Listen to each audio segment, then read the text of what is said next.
Okay, that's better. What's up, guys? It is the 4th day of National Novel Writing Month. I have about 10,000 words. I said last week that I felt like I didn't want to do another horror game. I kind of got burnt out on him last month. So I thought that we might do some Kentucky Route Zero. I've played the first 3 or 4 acts. I'm not really sure. But I've never finished it before because I played it before it was finished. So we're going to go through. I'll probably play the first chapter or 2 this week, and then we'll decide next week if we want to try to do the whole thing, the rest of the game. Chapters 3, 4, and 5, or if we want to split it up even more. Blank notebook, blank videotape, blank audio tape. Let's do a notebook.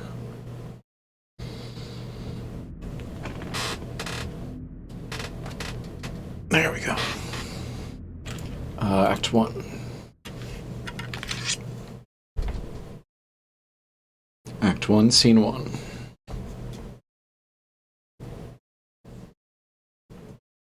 Aqueous oils.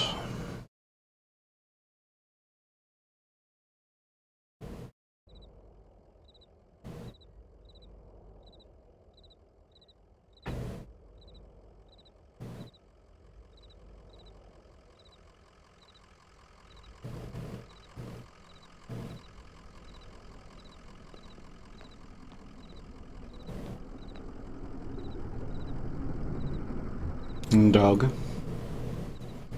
An old hound and a straw hat. Both have seen better days.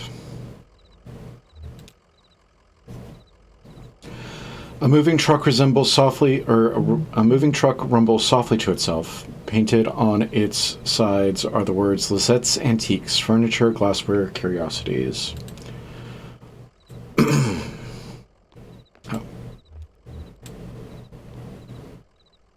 Joseph sits between gas pumps in a Queen Anne armchair. His hair is gray and his glasses darkened. Damn, did you hear that wreck? Truck full of bottles. I don't know, beer bottles, whiskey, lost a tire or something. Spilled booze and glass all over the interstate. What a mess. I hope they don't come down here looking for anything. We blew a damn fuse and it's all shut off. Did I hear a dog? What's your dog's name? His name is Homer. Bit of a shuffle or a drag in Homer's step. Kind of an old one, isn't he? Well, I guess he's got some stories then. Hey, here's some jerky for Homer. Made it myself. Didn't turn out too well, but I bet a dog will still eat it. Getting late, right? Can feel the sun on my neck. Bet it's just a few feet off the horizon.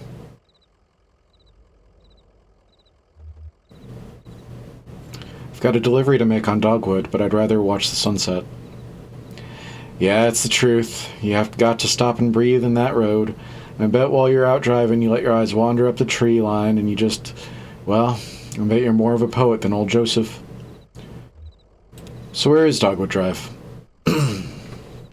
Listen, you and Homer would have been driving up and down 65 all night. Dogwood Drive is on the other side of... Well, to get there, you've got to take the Zero. The Zero is a tough route to find, but you can use my computer to look up directions. You'll have to head down into the basement and reset the circuit breaker first. I'll be happy to have those winding lights back up anyway. It's too damn quiet out here. Basement door is back there in the office. Appreciate your help, friend. Oh, and here, take this lamp. It gets dark.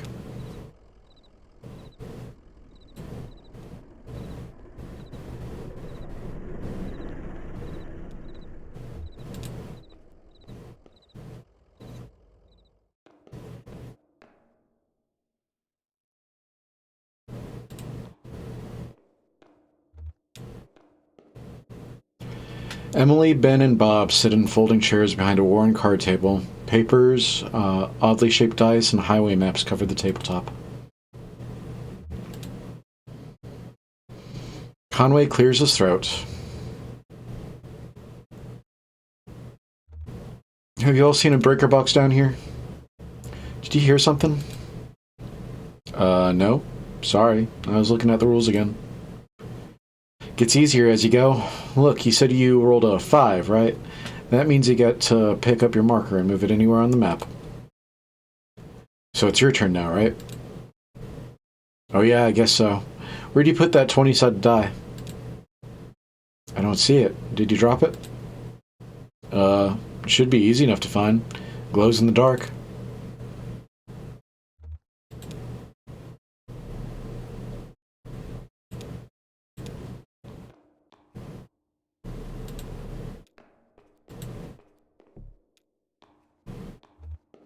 Oh. Conway picks up the glowing 20-sided die and inspects it. The number 5 is facing up. It's just a small piece of plastic, but it has a reassuring, almost comforting weight. He places the object in his jacket pocket.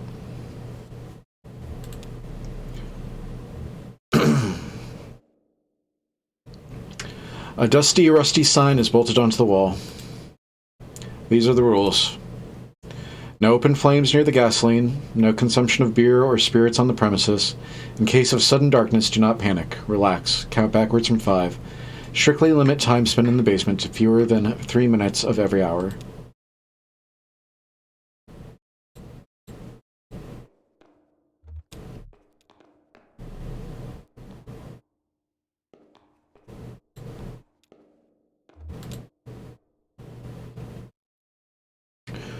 Folding chairs are arranged around a worn card table. The chairs are empty and the surface of the table is bare.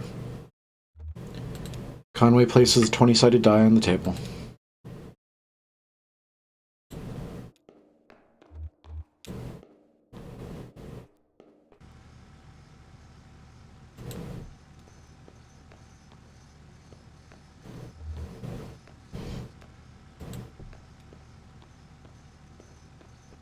No.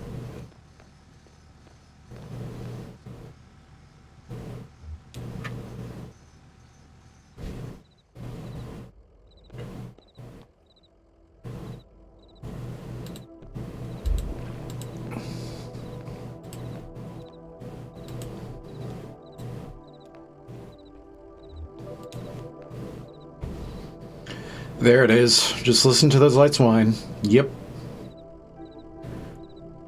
There were some people down in your basement playing some kind of game, but they're gone now. In the basement? No, I don't think so. Maybe that lamplight was playing tricks on you, huh? Well, strange things happen underground, especially in the dark. So, computer's in the office. You're looking for Marquez. She knows her way around these roads. She'll get you to the 0. Password is, damn. I usually just feel it out. Muscle memory, you know? It's kind of long, kind of like a short poem, I think. One of those short poems that really sums it all up. You'll figure it out.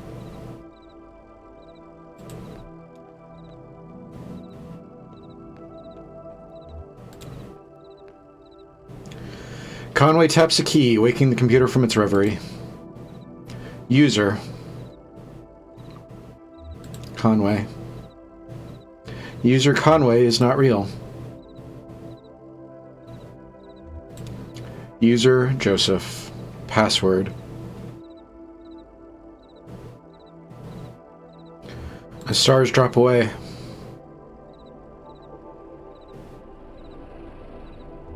It's late.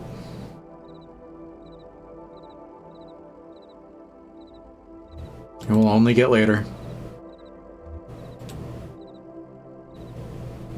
How's it going in there? Figuring it all out? Sure you are.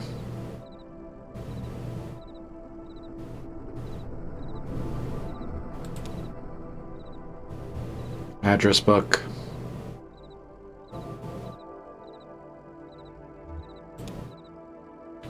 Marquez residence, 100 Macondo Lane. Head northeast on 65 and turn left as soon as you see that ugly tree that's always on fire. Look for the barn at the base of the mound there. Can't miss it. You got it? Out there on Macondo somewhere, right? Yeah, that's it. Hey look, while you're down there, I loaded that old TV of mine into your truck. I borrowed that thing from Weaver Marquez a number of years ago. Now that the power is all weird over here, I can't pick up anything but static and public access anyway. She was always more of a reader, but maybe she'd want it back at home. It's a nice TV.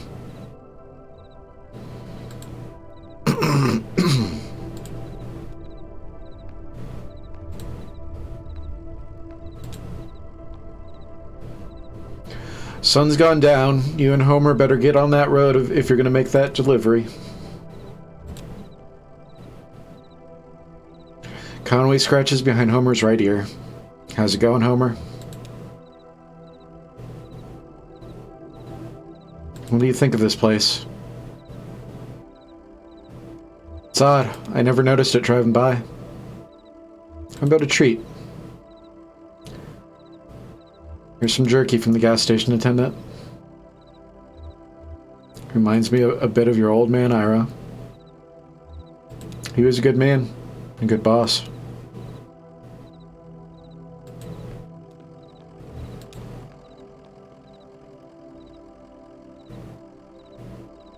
Conway heads back into the night.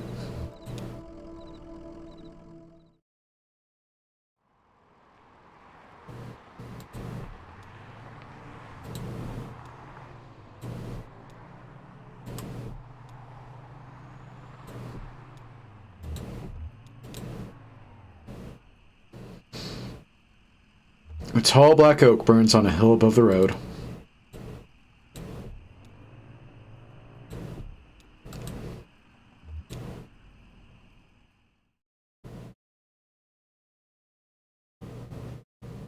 Act 1, Scene 2.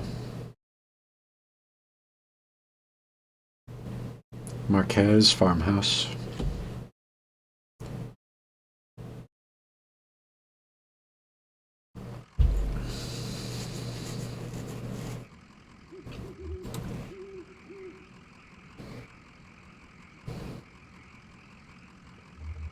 So I guess we just head up the path here. The farmhouse is up the hill a bit. Keep an eye on the truck, alright?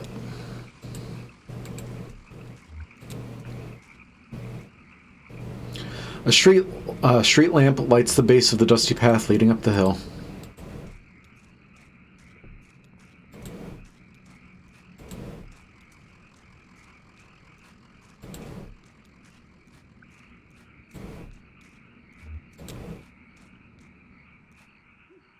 Family graveyard is set off to the side of the house. Headstones are inscribed with the surnames of the unfortunate. Nowakowski, Padilla, Marquez.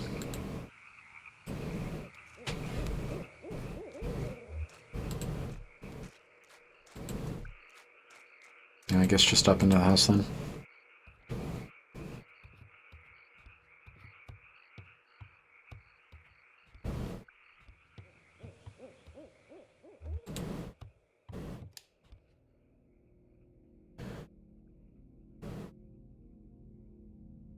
I was just thinking what a lovely house we have. Do you like it? Have you been here before? Did you happen to see an owl? Sure, it's a nice house. I know. I like the large beams that run across the ceilings. I like to sit in the house and think of the hills and the bluffs surrounding us like a cradle. There used to be another house here, but we had it destroyed and we built this one. It was very expensive and we got quite underwater. What do you do for work? Is it too difficult, or do you like it very much? I was once a mathematician. Are you looking for something in particular here? I'm looking for the 0. Oh, you're lost. And that old blind man sent you, is that right? Of course he did. He's nice. Did he say anything nice about me? Did he send along a gift? He asked me to return this TV set of yours. Will you please set it up? Then I can explain to you how to get where you're going. The 0. I know.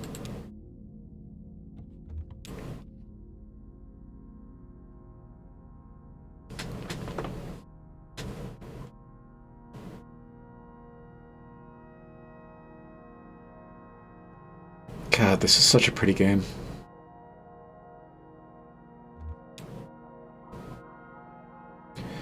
It's not how it's supposed to look. You've made a mistake setting it up. Is it a foreign object to you? Which of your parents was it who wouldn't allow you to watch television?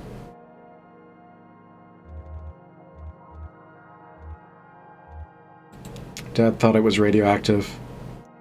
I know about that. He was ill, wasn't he? Mentally, I mean. Kind of cautious, timid. No, things just had to be a certain way. You have it all backwards. I'm not surprised. Are you? Have you been paying attention? I don't think you have. It's time to start paying attention now, Conway. Look closely at the television.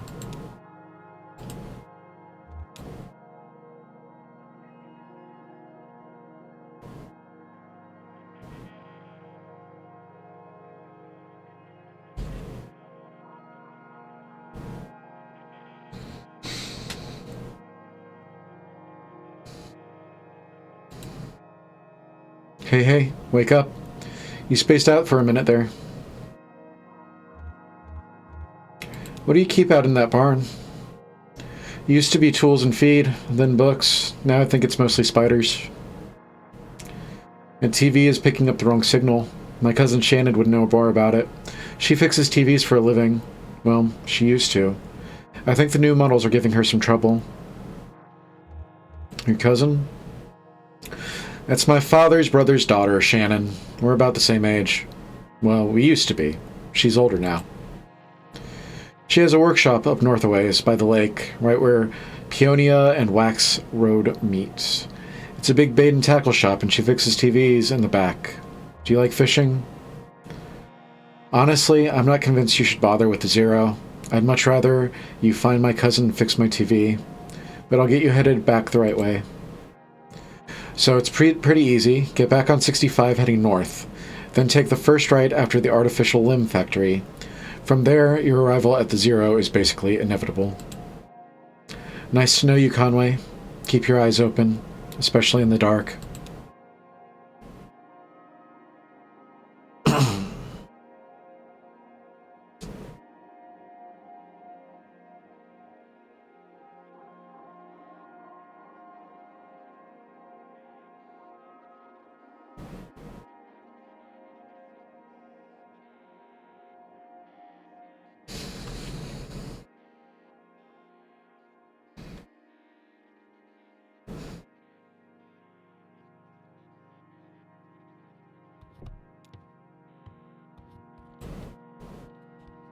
Nothing over there. An abandoned spiderweb stretches across the bottom of a saucepan. A skillet is seasoned with dust.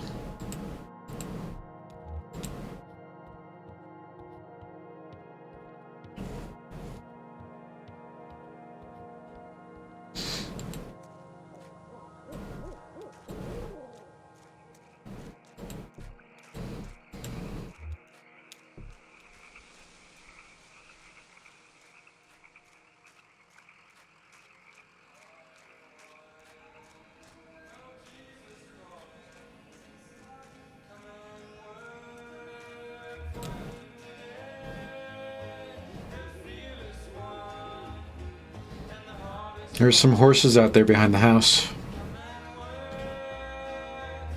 Remember the horses you and Lizette and Ira had? Yours didn't like to sleep in the barn either.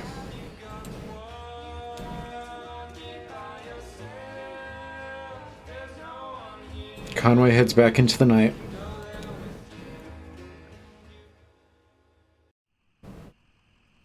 Alright, north.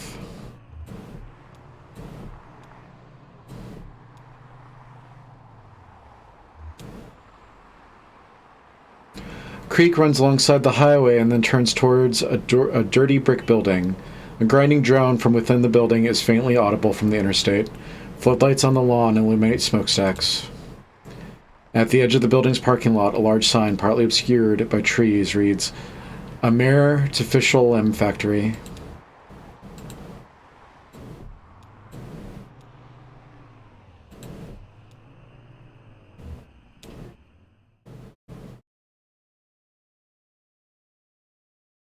Act 1, Scene 3.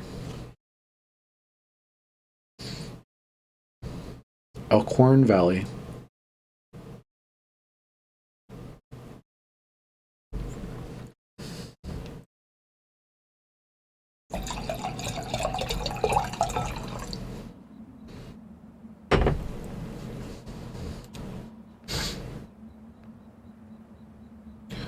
Conway brushes some dirt off Homer's hat. How's it going, Homer?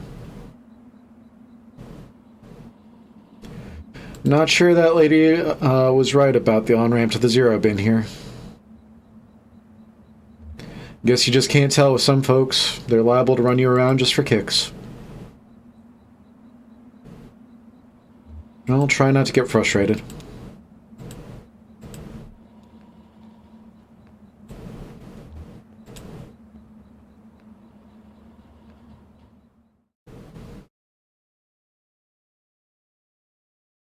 Act 1, Scene 4. Elkhorn Mine.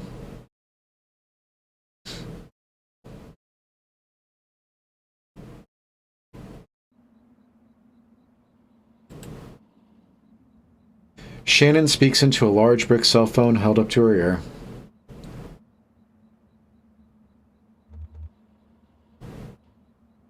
It's $200 for 2 weeks.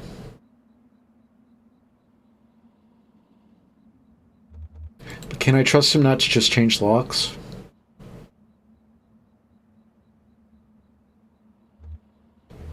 Just never mind. I have to go. Sorry.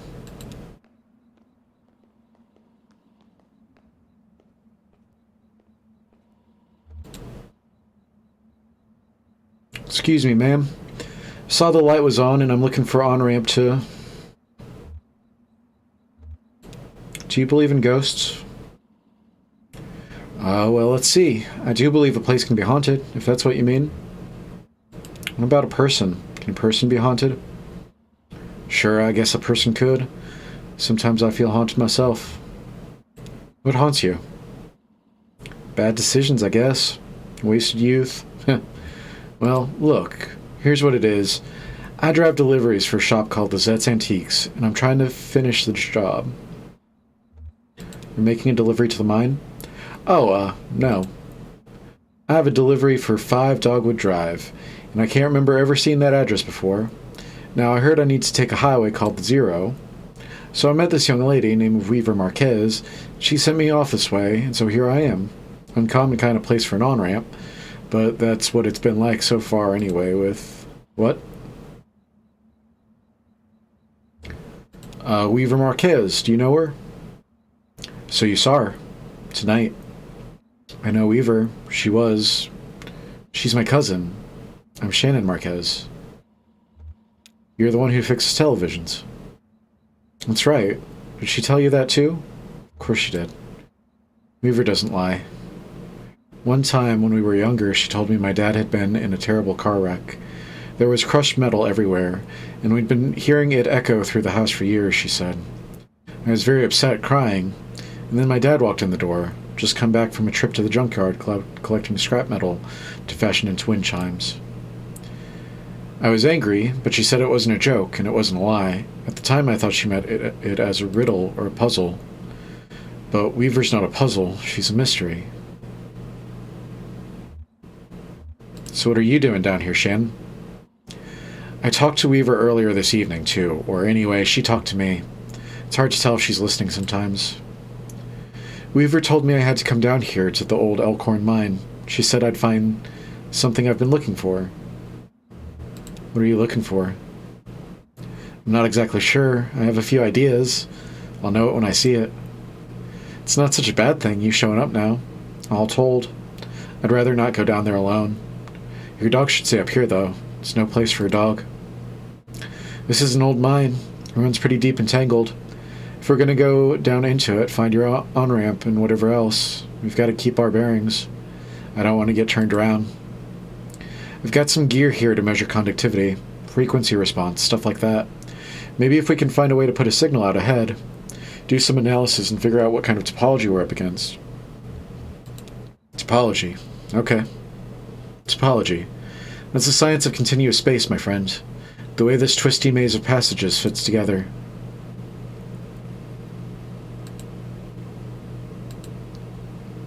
Homer, you be good. Nope, stay here.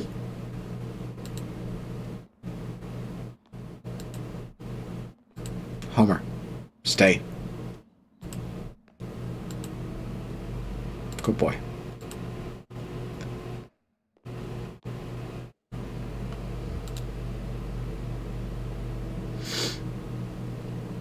That runs into the mine's PA system. Do you think it still works? Little light on the front of it is off. Oh, there's no power. Yeah, okay. Even when this old mine was up and running, it was tricky to keep stuff powered. You know, the miners used to have to pay just to run the fans and the lights. Yeah, they got paid in these shitty plastic tokens. Coal script, you know. And if you want to run the fans for a bit to clear the air up, well, you have to put a token in. My parents used to work here. So did Weaver's parents. I guess a lot of folks' parents worked here. Can we power it up? I bet we just have to free up some power for the PA system. Everything is rationed. Here, set that lamp of yours, and I'll go unplug these ceiling lights.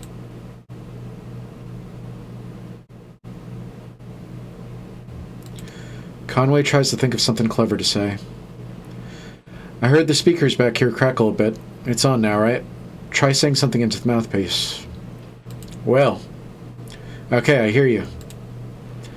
We need to measure the echo delay time and figure out how deep the tunnels run. Just make some noise into the mouthpiece.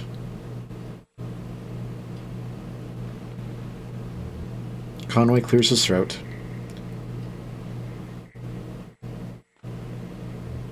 Conway hums a deep tone into the mouthpiece. Conway whistles. Damn, that's a long delay. These tunnels run deep. But some of them have ruptured or joined up with the cave system. Alright, I set my spectrum analyzer, so just say something into the mouthpiece and we can get a sense for how narrow these mine tunnels are. Don't be shy, just say anything that comes into your head.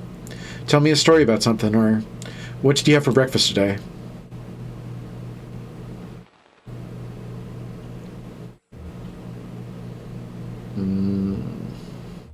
Here's a story. I used to work doing roof repair. My boss got a real big job out in Louisville. It seemed like a big project, but doable. But then a thunderstorm hit, and it was too late anyhow. Got it. Looks like the tunnels are pretty cramped, yeah? Low ceilings. Hope you're ready to stoop a bit, eh? You're probably used to it. One more test. We just need to know if the air is breathable, or if it's too thin or too dense. Just sit real close to the mouthpiece and breathe. I'll measure the resonance of your breath with the air within the tunnels. Just try to relax. Try to breathe naturally. Conway breathes and thinks about the road.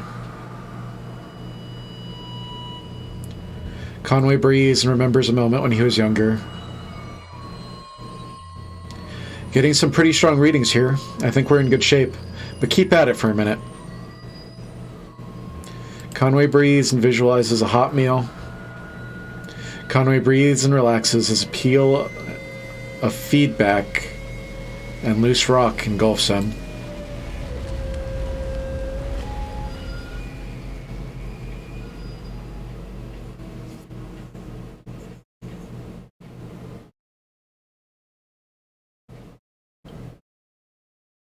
Act 1, Scene 5. Elkhorn Mine, again.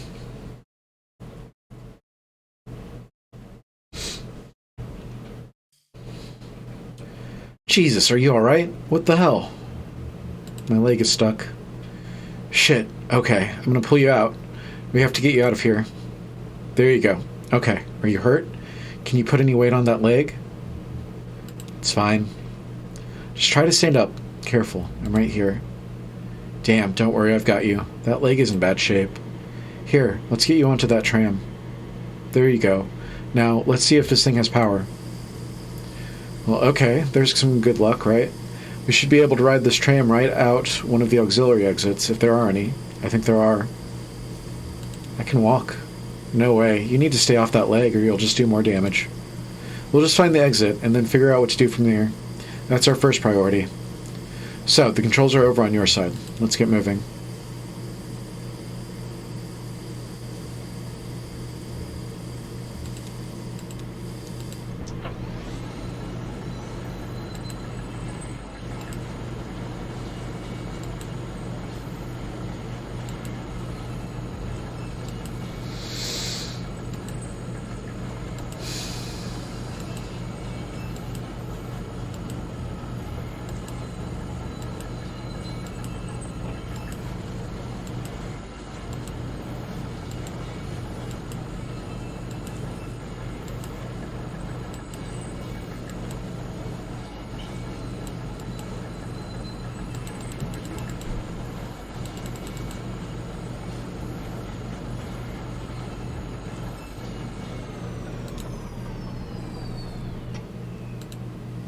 Oh, here we are.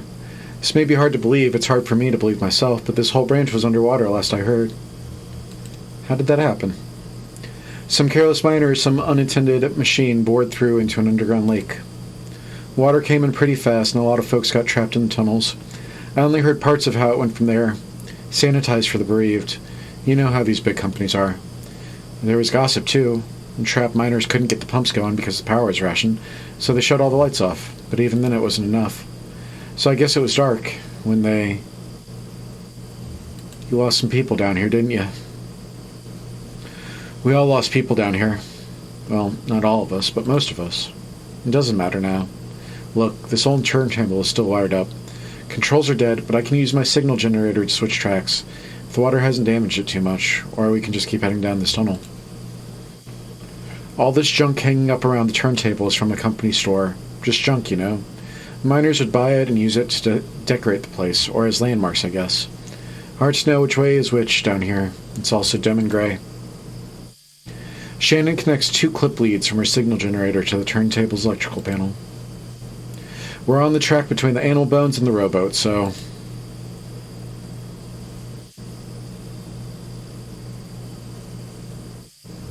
Pendulum in the casket.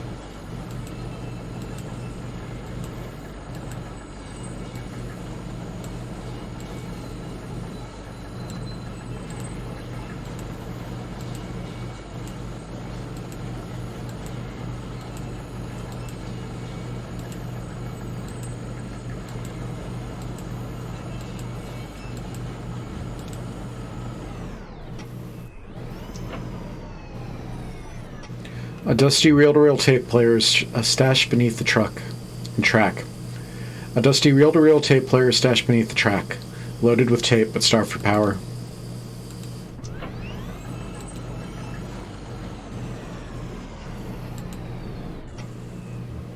Nowhere to go there.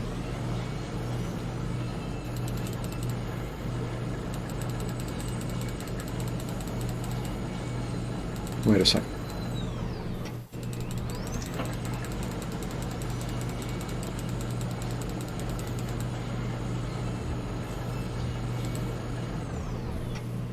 Nope, stay.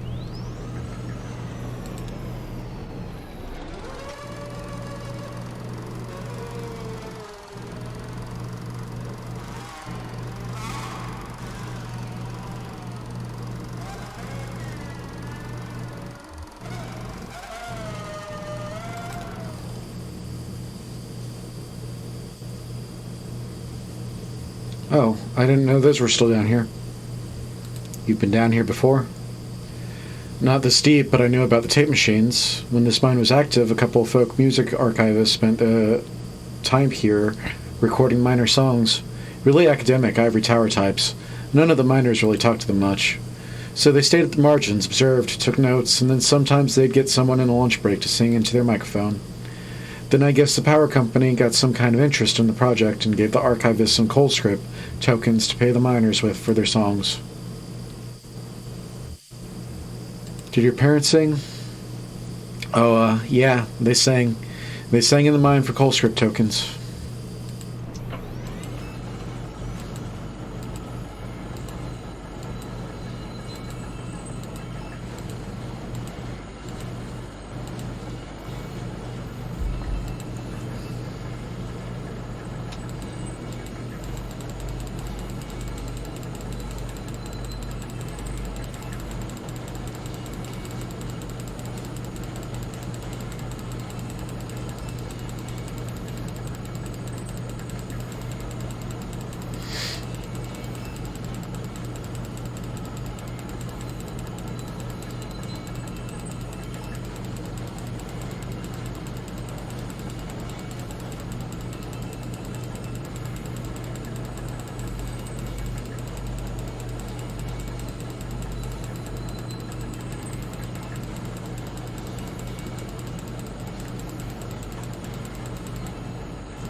Damn, it's almost totally intact.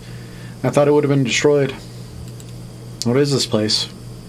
It's a recording studio, basically, kind of thrown together, but this is where the archivist would record, and I guess then they'd sequester themselves down by that tape deck we found to listen to the recorded songs. What do you think the archivists were after? Data, I guess. Comparing intonation, subject matter, diction, you know. All those little details that no one really thinks about when they listen to music. Yeah, academics are great in that. Academics are great at that stuff. Let's get out of here.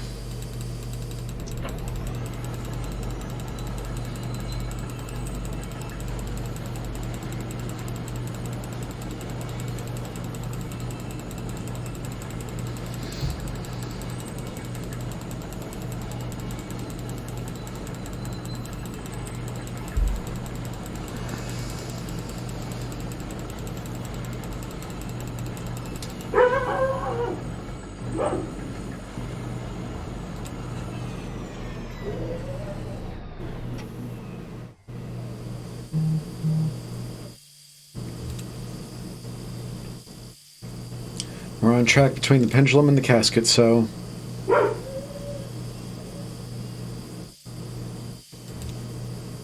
Bat feeder and the scarecrow.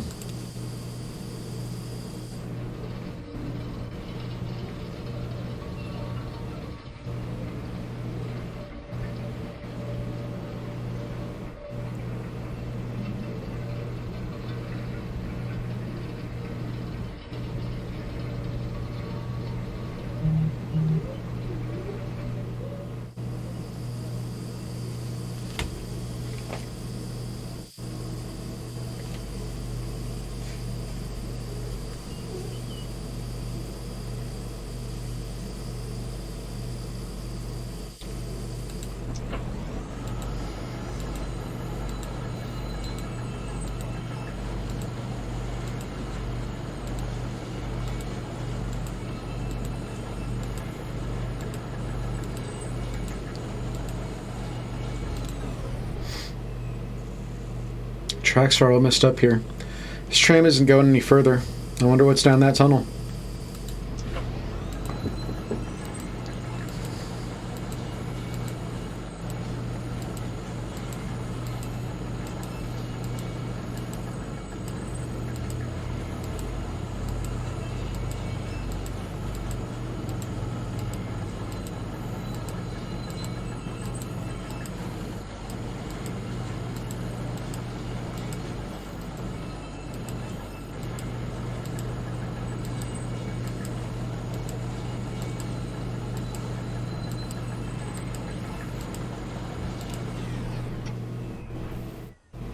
Do you hear that?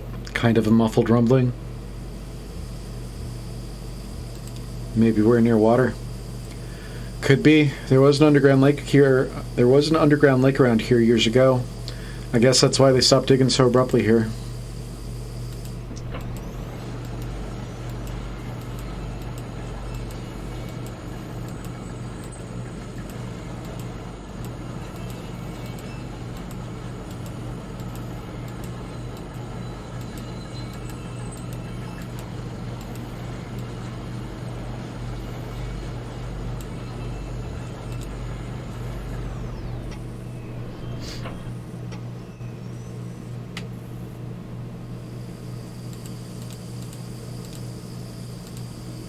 Back to the rowboat.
Thank God. Okay.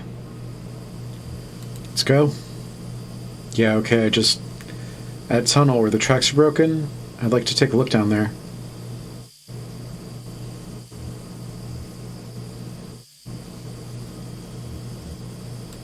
If you wait for me here, I'll just go take another look around.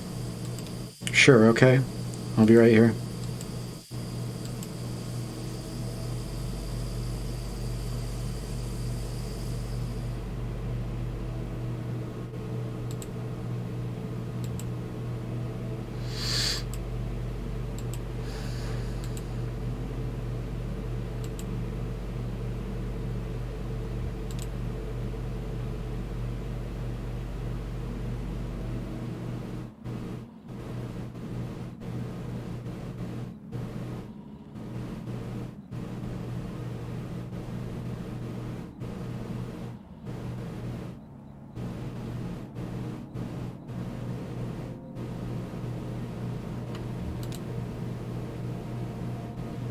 Cramped shack is lined with wooden shelves. Dusty stacks of tape reels and notebooks crowd the room, but a bit of moonlight filters through a window near the ceiling.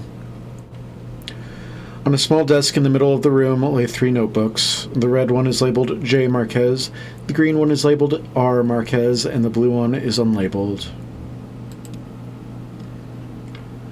On each page is delicately rendered charcoal drawing, most of it portraits of rugged faces. Near the middle of the book, there are a few drawings of a young girl in a miner's helmet. She plays along the mine cart tracks, collecting pieces of wire. In one drawing, another young girl sits nearby, intently studying a book. The pages are covered in disorganized notes, some written horizontally and others scribbled vertically into margins. Few pages are lined more evenly and divided up into charts correlating to seasons, lyrics, harmonies, and coal hauls. Conway opens the blue notebook. The notebook is full of Greek letters and cryptic mathematical formulas. Near the back of the book, what first looks like it might be... Oh yeah, this place. These notebooks are labeled Marquez. Your parents are the archivist? No, Weaver's parents are the archivist. My parents were miners. How's the leg? I can walk on it, but it's slow. Well, I'll try not to get too far ahead of you. You don't mind me hitching a ride, do you? Kinda got a lift out here and wasn't sure if, when I'd be heading back. I can drive. I can handle it. Okay, your decision. Still need to find the 0. Well, it's like I told you, Weaver doesn't lie. If she sent you here to find your on-ramp, this is where you should be looking. Or maybe you just weren't listening closely enough, and that's not exactly what she said. I saw Weaver at my workshop. That's up north by Lake Nolan, right at Wax and Peonia. In the back of the bait shop. Pretty glamorous, right? These are the times we live in. She's either up there or back at the farmhouse. Whichever you want to head to first, just let me know.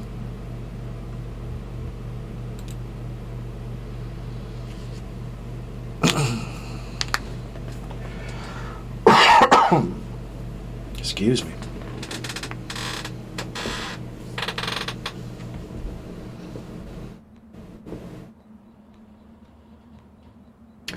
Lizette's Antiques. I guess this is your truck?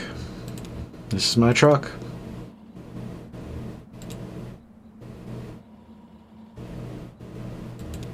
How's it going, Homer? Sorry I left you alone so long. What did you get into up here? You find any rabbits?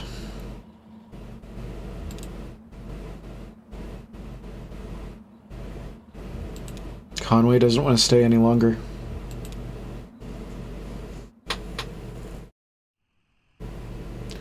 Up north,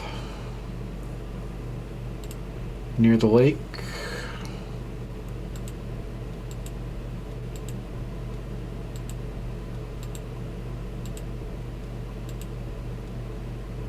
It said Wax and Peonia, right?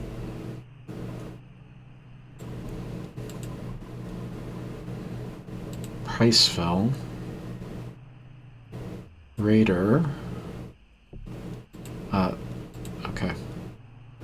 Wheeler.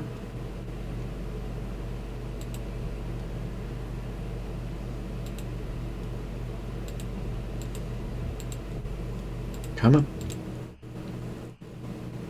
Conway and Shannon pull into the bait shop parking lot.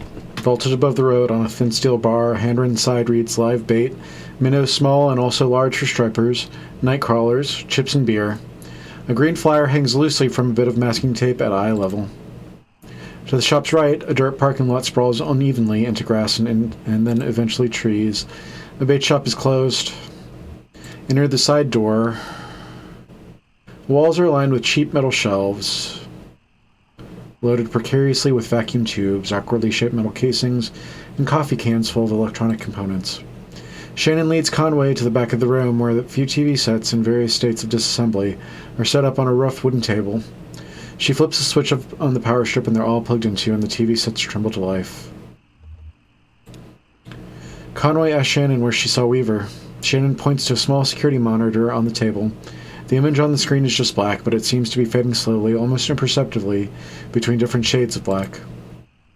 Shannon tweaks a few knobs on the side of the monitor, but the picture doesn't change. The screen is a cavernous black. It hums and swells at the pace of tide. Conway loses track of the workshop's walls. They could be inches away or miles. He is adrift on black water, traveling swiftly toward a rocky shore. There should be a lighthouse or a buoy by these rocks. It's too dangerous. Shannon switches off the power strip. Weaver is not there.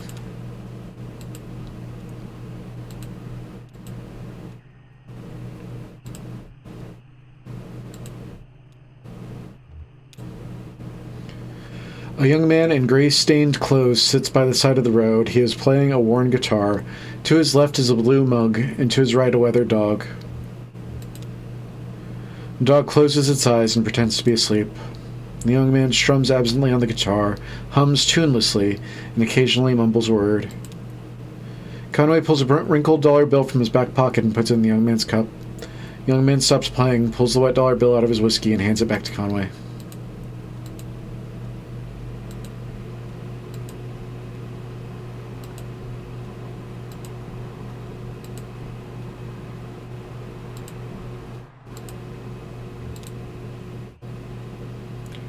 Back to the farmhouse. Act 1, Scene 6. Marquez farmhouse.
There's nobody buried here, you know. It's decorative, I guess. Or it's art or something, I don't know. A decorative graveyard? Weaver's folks were like that. Not morbid, I mean, but strange, careless with tragic ideas. Oh, and look at that headstone, Marquez. I used to think that was for my parents. Now I don't know.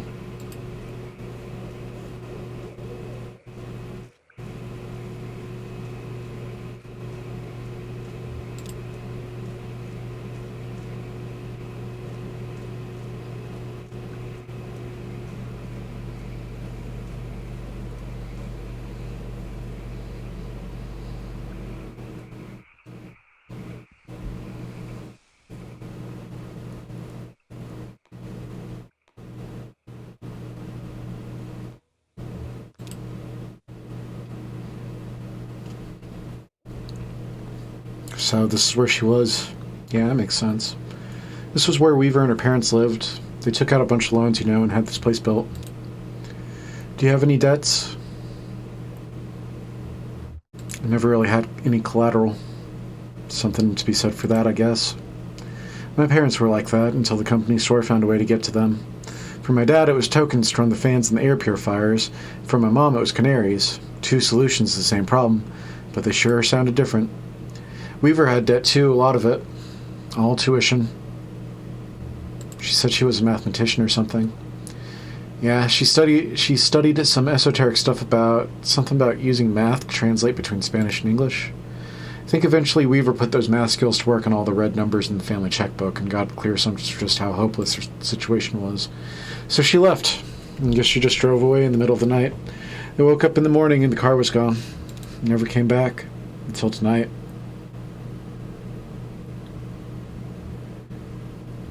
Were you happy to see her? I don't know. It was so sudden and it wasn't like a reunion. She just appeared. It's not something you see every day. An old TV right there. Well, that is a damned antique for you. I had a model like that in the shop once, but I had to sell it off to make rent. The most painful decision I ever made. Say, do you mind if I open it up? Looks like the dials are all corroded. The screen is leaking light a little bit. Come on. I bet Lizette would never forgive you for letting a specimen like that fall into disrepair.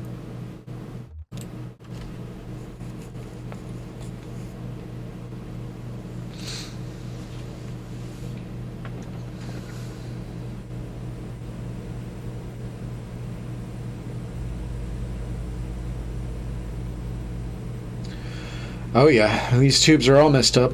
Looks like they've been in a swamp or a cave or something. There's moss growing on this one.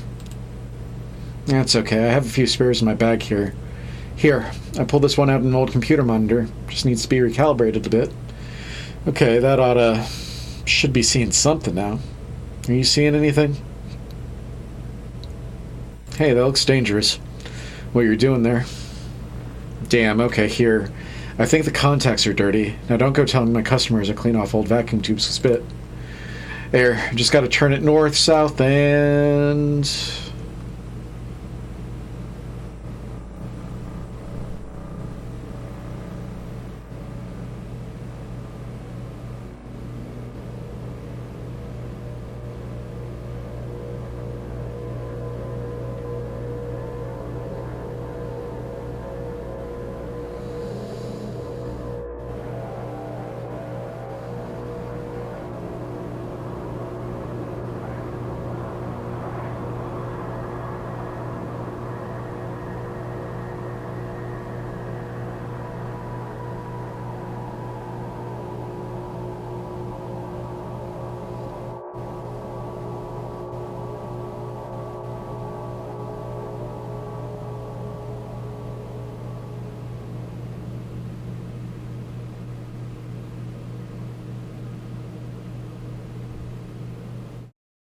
End of Act 1.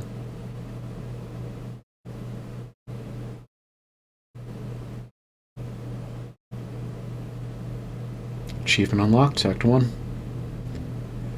Act 2, Limits and Demonstrations.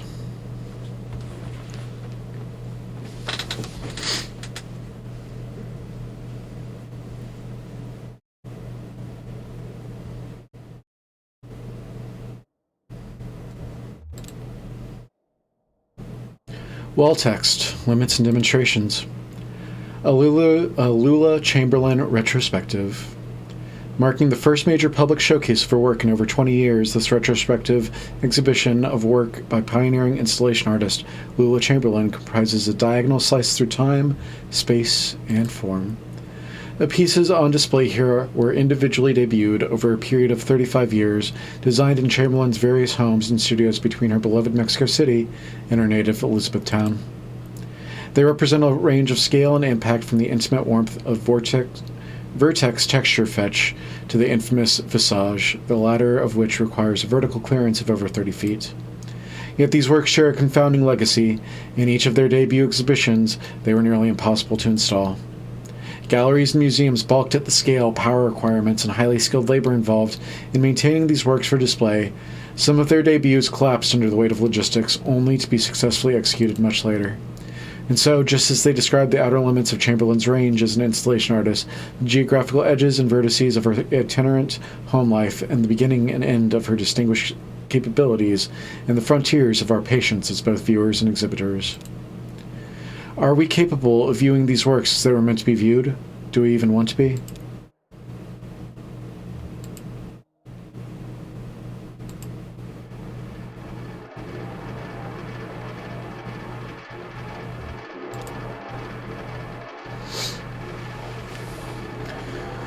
Spinning coin suspended, corrected for angular motion, 1976. Found materials.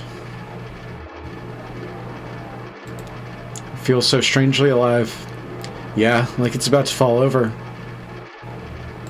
You mean the whole thing's about to fall over? Yeah, kind of anxious, right? I feel like we startled it, and now there's this uncomfortable pause. I feel really drawn to it, but it just makes me nervous.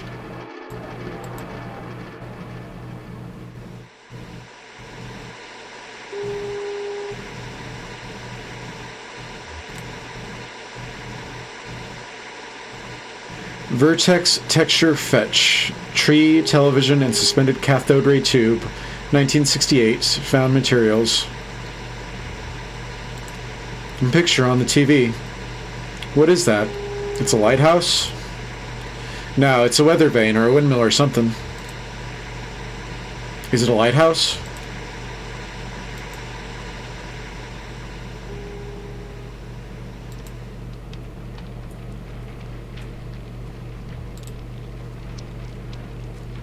Visage, 1984, unknown media.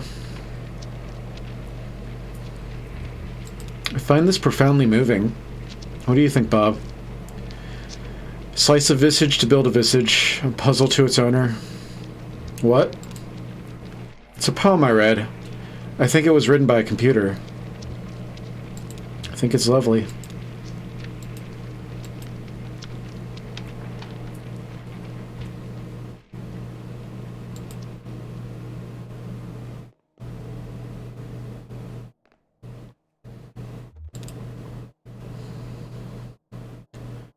Overdubbed Nam June Pike installation in the style of Edward Packer, 1965, 1973, and 1980. Magnetic tape, handheld tape playback head, speaker system, voice of the artist, computer synthesized speech. Oh, I read about this one. It's interactive. How does it work? It's a bunch of old tape, and you run this tape playback head along it, and just listen to the recordings, I guess. Let's try it out. I think you start in the middle. As Bob drags the playback head along the tape, a woman's voice issues unsteadily from the speakers. We start in the middle. Donald and Joseph are in the hallway. I am in an office. The walls are lined with filing cabinets. A few drawers hang open. The door is ajar. A massive computer looms in the corner. There are some punched cards on the floor. A synthetic voice recording spliced awkwardly into the tape lists out the options in monotone. To examine cards, rotate 30 degrees and advance 7 inches. To leave the room, rotate 17 degrees and advance 4 inches. To activate the computer, rotate 200 degrees and advance 15 inches. Bob moves the playback head to another strip of tape. Encoded in the holes punched through these cards is a first draft of the poetic subsystem. I can't read punched cards by sight. Donald can, I think. Anyway, this version was pretty underwhelming. To leave room, rotate 17 degrees and advance 4 inches. To activate computer, 200 degrees. Bob moves the playback head to another strip of tape. So loud. I love it. I am now holding 2 punch cards. One of them, Joseph has scribbled a note. Caves. The other is blank. To insert Caves card, rotate 11 degrees and advance 2 inches. Insert blank card, 95 degrees. We're on a dirt trail in the park, or, well, it's not really a trail. It's a trail. It's more like a tendency. There tend to be fewer plants here on the path we've been walking. Now, we're walking at the edge of a massive hole. The dirt gives way to mossy rocks as the ground sinks into darkness. Joseph and Donald are following a rope down into the cave. They have computer equipment tied to their backs. So do I. To enter the cave, rotate 65 degrees left and advance 4 inches. That's the last trip, so everything's down here now. Final resting place. Don't be so morbid. Alright, to remember a fond gesture, rotate 180 degrees and advance 23 inches. To regret a harsh word, rotate 12 degrees and advance 6 inches. It's morning now. I'm in the car. I'm driving to work. This is the last recording I'll make on this tape. And then I'll drop it in the mail tomorrow, and then who knows. I've been recording onto this tape for 15 years, I think. A lot of other things happened, so here's a story. When I met Donald and Joseph, they were both students, and I was in a band performing on campus. They came to my show, and then we met at some bar and had a few drinks together. Joseph wanted to impress me, so he stole a metal cocktail tumbler and gave it to me. We got kicked out, wandered drunkenly until morning, and finally ended up at a diner. And now I use the tumbler to store extra pins in my desk. So I'm almost out of tape. I guess I'll just let it run out while I drive.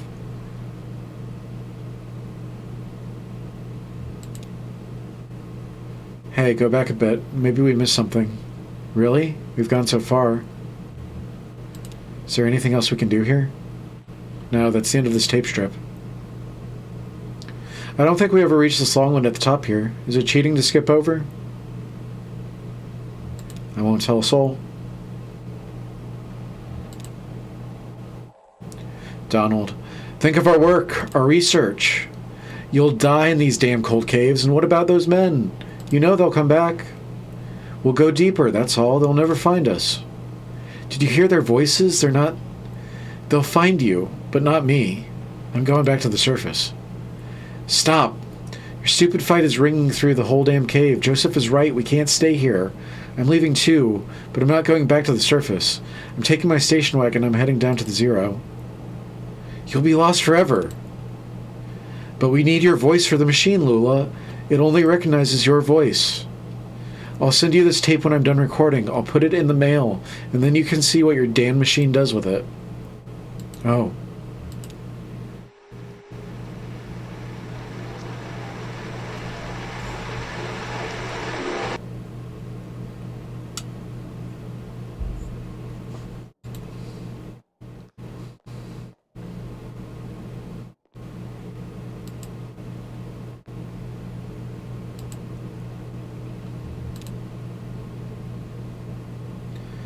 Basement Puzzle Number 2, Artist, Sunset, and Horse, 1976, Plaster and Wire. What do you think she means by puzzle? Yeah, weird. I guess it's something you can solve? It must be symbols. Artist, Sunset, Horse. Is it an anagram? Or like a code? Maybe it's not a puzzle, maybe it's just about a puzzle. Maybe it's a puzzle, but there's no right answer. It's kind of sad.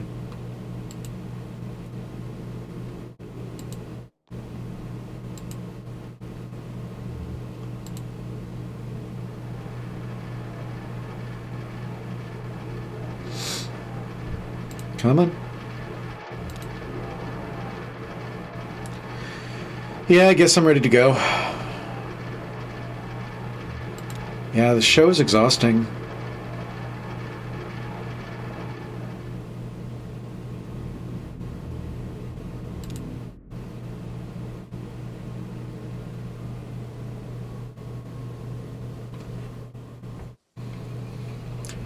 Attention, Lula Chamberlain, re-your application.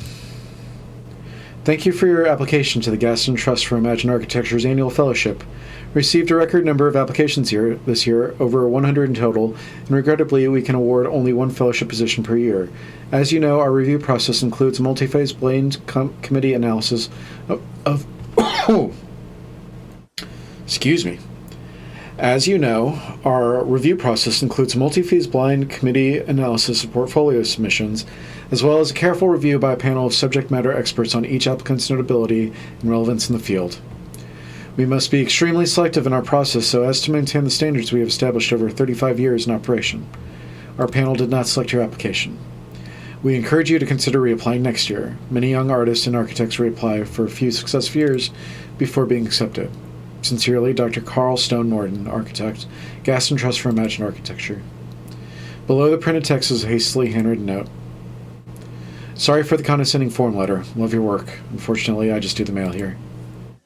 Your obedient servant, Robert. Lula folds the letter up and puts it in her handbag. Lula opens a folder on her desk labeled Proposals. Lula sorts through documents, all printed in a fading letterhead reading Bureau of Reclaimed Spaces. Proposal 1, site, hospital, proposed use, auto dealership. Proposed site, proposal number 2, site, distillery, proposed use, graveyard. Proposal number 3, site, basketball court, proposed use, kennel. Ooh. Let's do the dogs. Basketball court abandoned due to hazardous increase in stray dog population. Already full of dogs.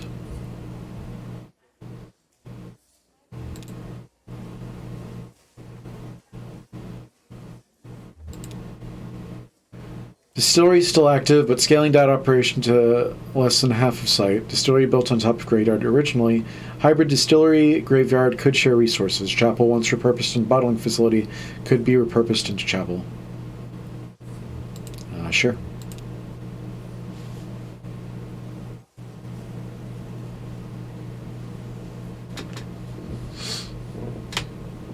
Rick clears his throat.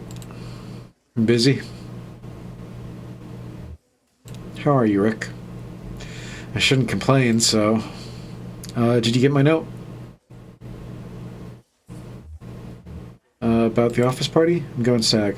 Oh yeah, that's... I didn't mean... Hey, I'm probably not going anyway. Lots to do, you know. A lot of new drafts. Oh. So, how did your applications go? I was in the mailroom and I saw you got a letter back. Sorry, I don't mean to pry, I just saw.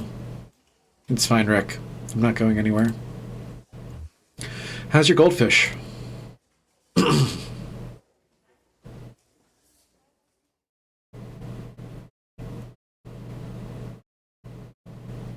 Act 2, Scene 1. Bureau of Reclaimed Spaces.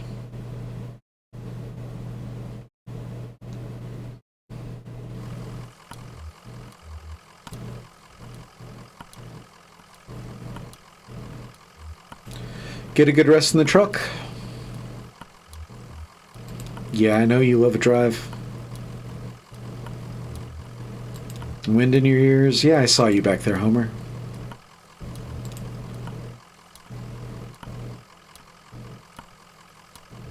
Maybe someone here can point us in the right direction. Yeah, looks like they're still open.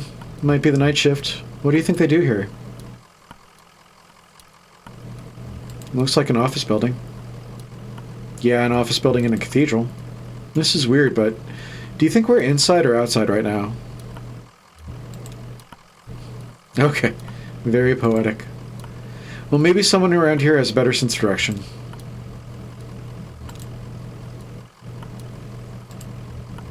End of the line? Maybe it's still under construction. Well, work seems to have stopped for the moment.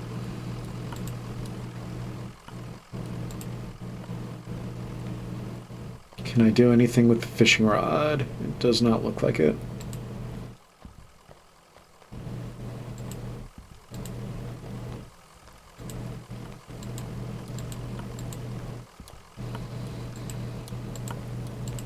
Where am I going?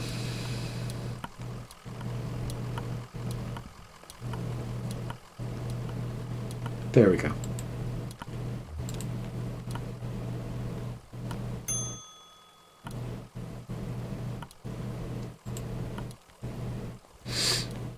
Oh.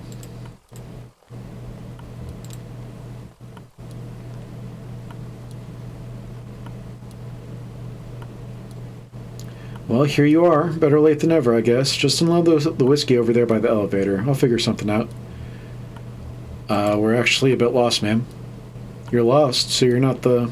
Sorry, honest mistake. We're supposed to have a little celebration here at the office, but the whiskey never showed up. I saw your truck and thought... But you don't really look like one of the boys from the distillery, anyway. What are you celebrating? Oh, the less I understand, the better. When I'm here, I keep the fans turning and the furnace hot, and I listen for the bell. When I get home, I'm a different person. I don't have to think about it, I just paint. Now it's clear you're new to the territory. I expect you just mean to be passing through. We're looking for Dogwood Drive. Do you know where that is? Dogwood? No. You're going to need to talk to someone upstairs about that, one of the map clerks. But first we got to get you into the system, so you'll need an appointment with one of the ingestion clerks. Now, let's see. Rick is booked proofreading drafts all afternoon, and Wanda's out on the site. Let's make some calls and see if we have anyone free. There's some books over there in the waiting area, or just take a look around.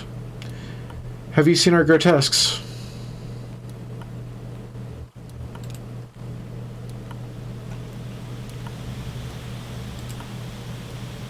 Television is playing a cartoon about a bird. The cartoon bird collects pieces for its nest.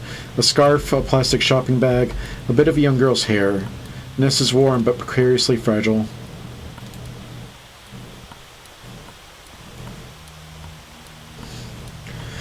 Television is playing what looks like a nature documentary. A hermit crab scuttles across a beach. Its shell is an awkward shape. It must have once belonged to a different crab.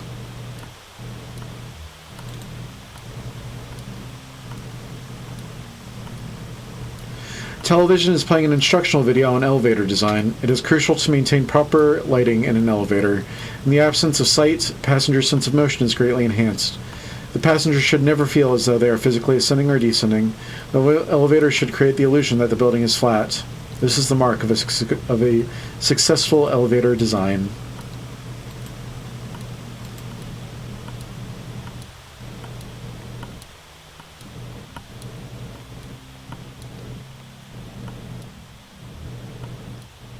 Is there anything over here?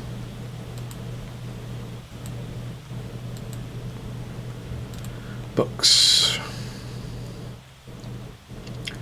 3 books are piled on the table: a service manual for a sewage pump, some architectural plans for a bungalow, and a slim collection of Japanese death haiku. An envelope is protruding from the bottom of the stack. The envelope reads Bureau of Secret Tourism. It contains several small handwritten brochures with ritualistic directions to bizarre locations. Okay.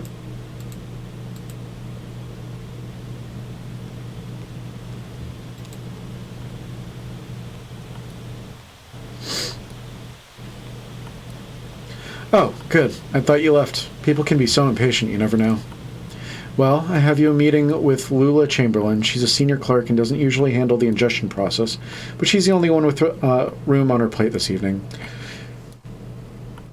My schedule says she's on the 5th floor reviewing some diagrams. Elevator is just back to the left there, 5th floor.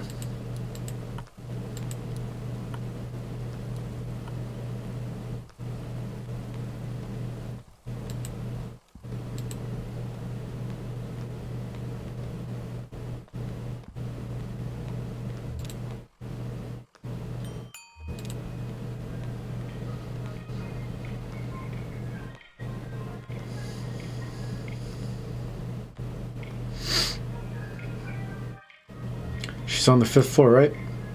Conway scans a column of elevator buttons. 5th floor, diagrams and drafts. 4th floor, archives and records. 3rd floor, bears. 2nd floor, conference room. 1st floor, clerk's offices.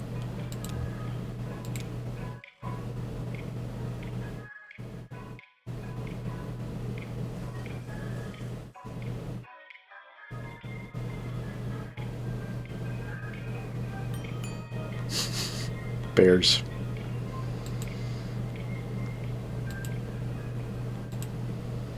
Can I do anything with you?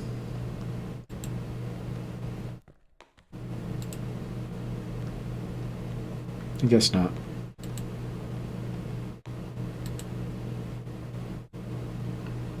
What's up, bear friends? Hope you're all doing well.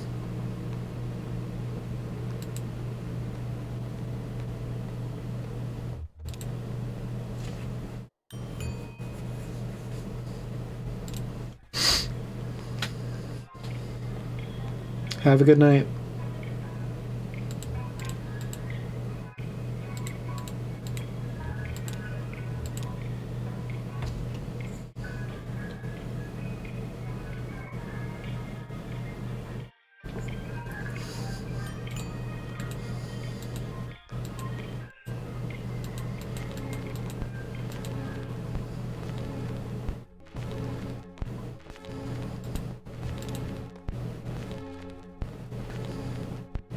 Greg is hard at work examining some diagrams, measuring angles with a plastic protractor, and occasionally scribbling numbers in a small leather notebook. Can I help you? Don't answer that. Sorry, we're looking for an ingestion clerk? Oh no, I'm an interior spatial analyst. I can't help you with that. I think the ingestion clerks have all gone home for the night. Lula might be able to help you. She's pretty senior. You just missed her, actually. She was up here about an hour ago. She's probably back at her real desk on the first floor. She barely made a dent in these diagrams. Must have been distracted. Speaking of which...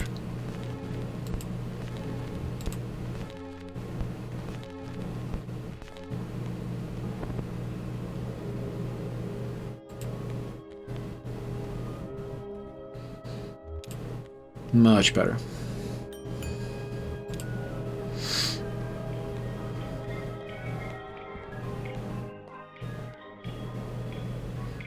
Okay, her office is down on the first floor.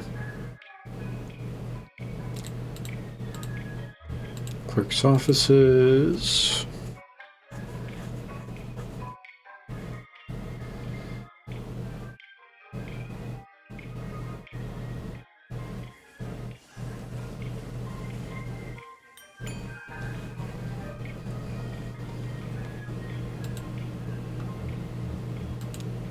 Hello? Are you lost? We're looking for Lula Chamberlain. Oh no, she's much too busy. Let's get some of the junior clerks to sort your paperwork first, so you don't waste any of Miss Chamberlain's time. It's a pretty straightforward process. First, you'll need to get a case number assigned. Talk to Clerk Metzden about that. She's just over there at the end of the room. Happy to help.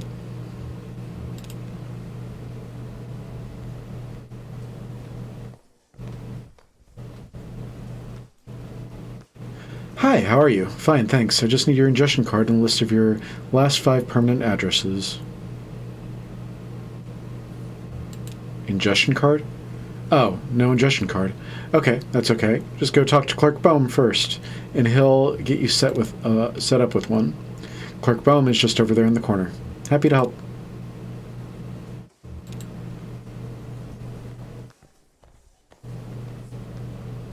Clerk Boehm. Howdy, here for an ingestion card? No problem. Happy to help. He opens a few folders and quickly closes them. Looks like I'm out, but I know there are some back in the archive. You have to put in a special request with Clerk Macmillan. She's the documents are. Straight back at the end of the office there by the file cabinets.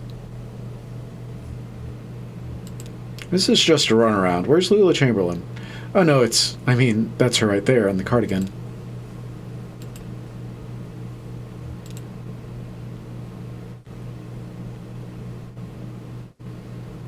Having fun in the paperclip labyrinth? Well, you made it eventually. You look exhausted. I'd offer you my seat, but my ankles are turning on me.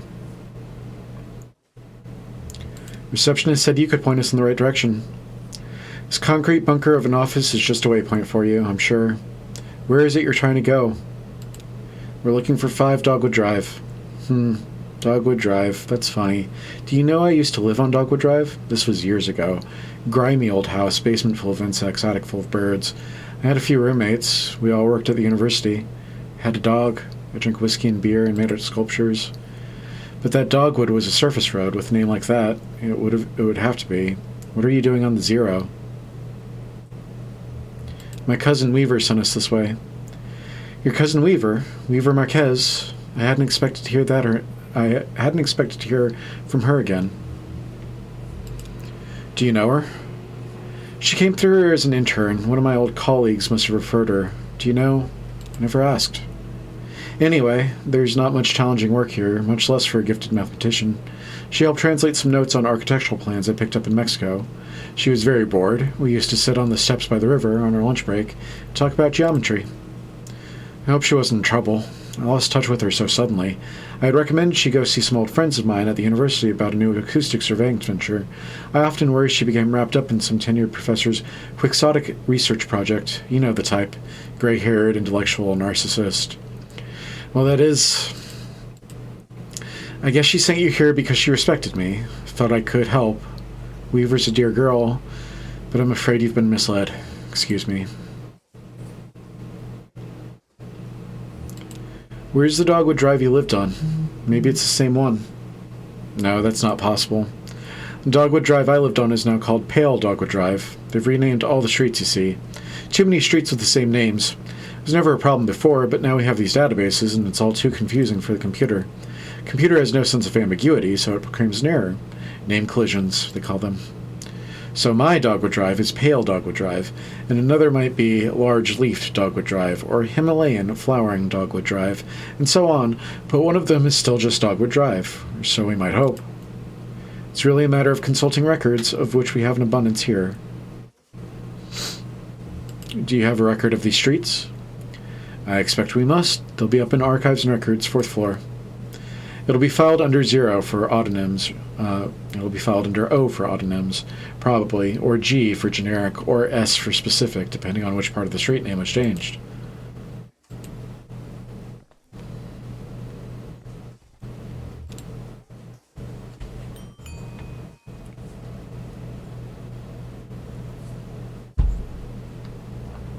Hello?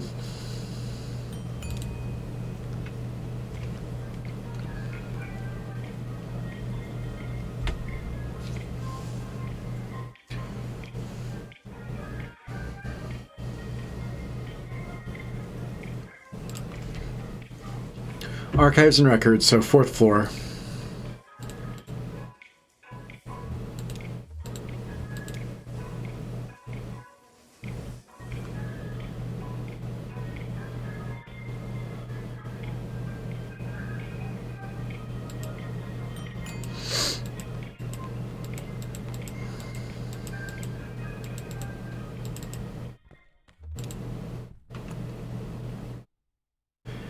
Damn, this place is a mess. Okay. Take a look through that book, I guess. Maybe there's some kind of system to all these boxes. I'll just start digging. Small logbook has a smart leather cover. A few notes are scribbled on the inside covers. Most pages are just lists of titles, names, and dates.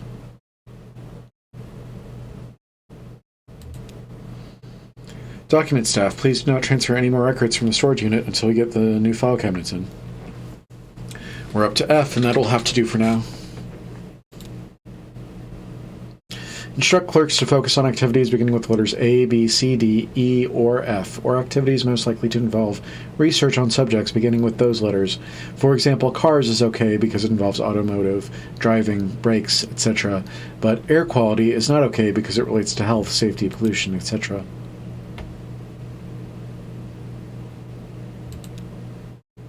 Several documents relating to sporting competition venues were quickly checked out and back in over a period of a few days. Basketball courts, baseball fields, alleys, and parking lots. A single set of documents relating to coal mining operations was checked out and back in by several different people within a few hours.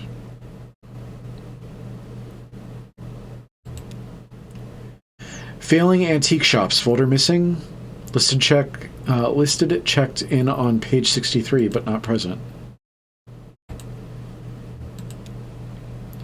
Check-in. Failing antique shops, Monday, 3 p.m. Signee, Ed Bohm. Nothing? Me neither.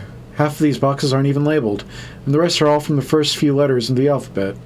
Couldn't find anything with an O or a G or an S. Maybe that clerk knows something somewhere else we can look.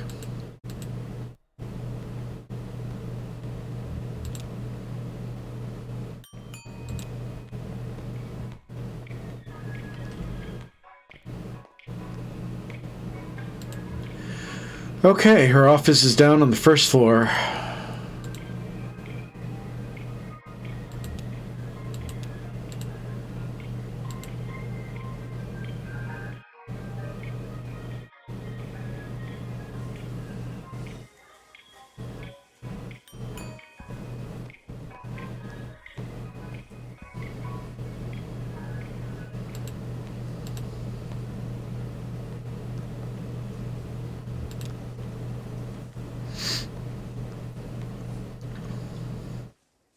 Nothing? That's unfortunate. Well, they must still be in transit. You see, we've only moved into this new venue somewhat recently. It's all a bit in progress. This was a cathedral not so long ago. Can you believe it? And then the Bureau reclaimed it. The old congregation has been directed to one of our storage facilities for their activity. That's where you'll find the street name records, I expect, at the church. Marianne at reception can give you directions. Just come back here when you have the files and we'll begin the necessary paperwork to have the information analyzed. Oh, and while you're out on the road, you might want to stop and see Dr. Truman about your leg. He's a specialist regarding ailments of the joints and limbs, and I know he works at night. His home office is a small neighborhood on the east edge of Bowling Green. Here's his card. Do stop and see him. That leg is a miserable sight. Take care of each other.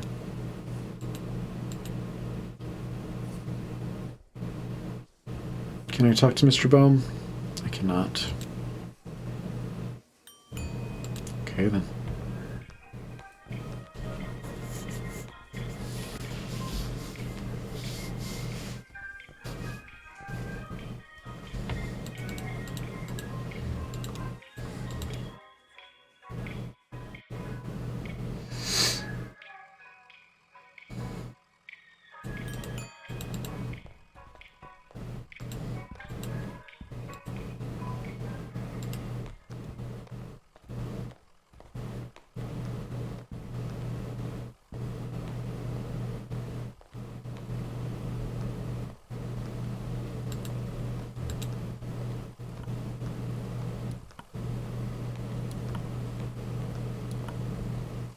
Get what you need? Lula said you could direct us to the church. Oh, sure. The old storage lot. Just get back on the Zero and drive until you hit the Crystal, then turn around. It'll make sense once you get on the road. You can handle it.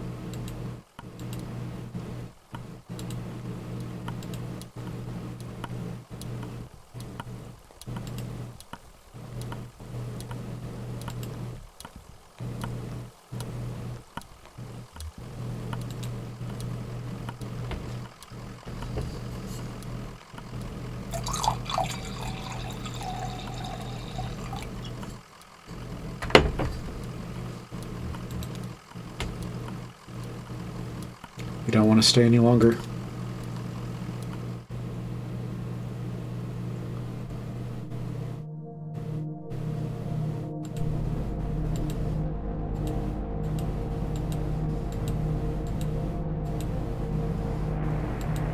Jaws.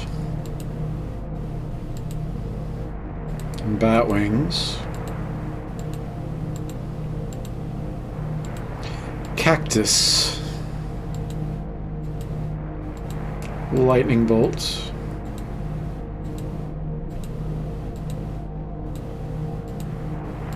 And sandwich.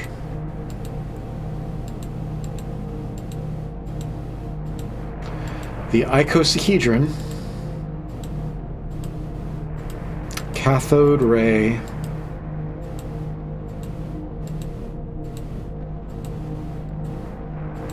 A bottle.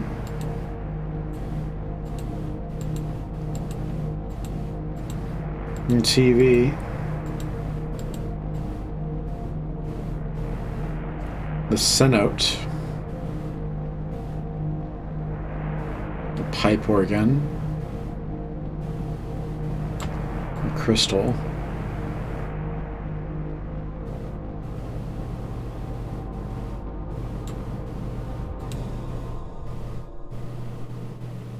Interesting.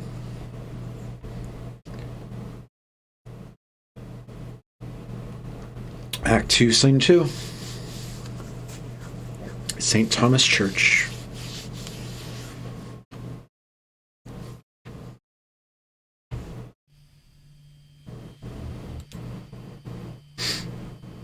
Is that it over there? I don't see any congregation. Maybe it's after hours. Let's see what the janitor knows, I guess.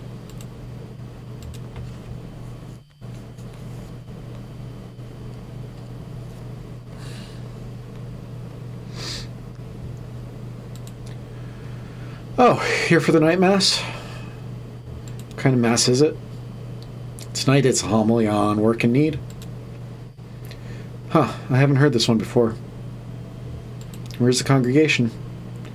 I guess this must look like a pretty strange church without a congregation.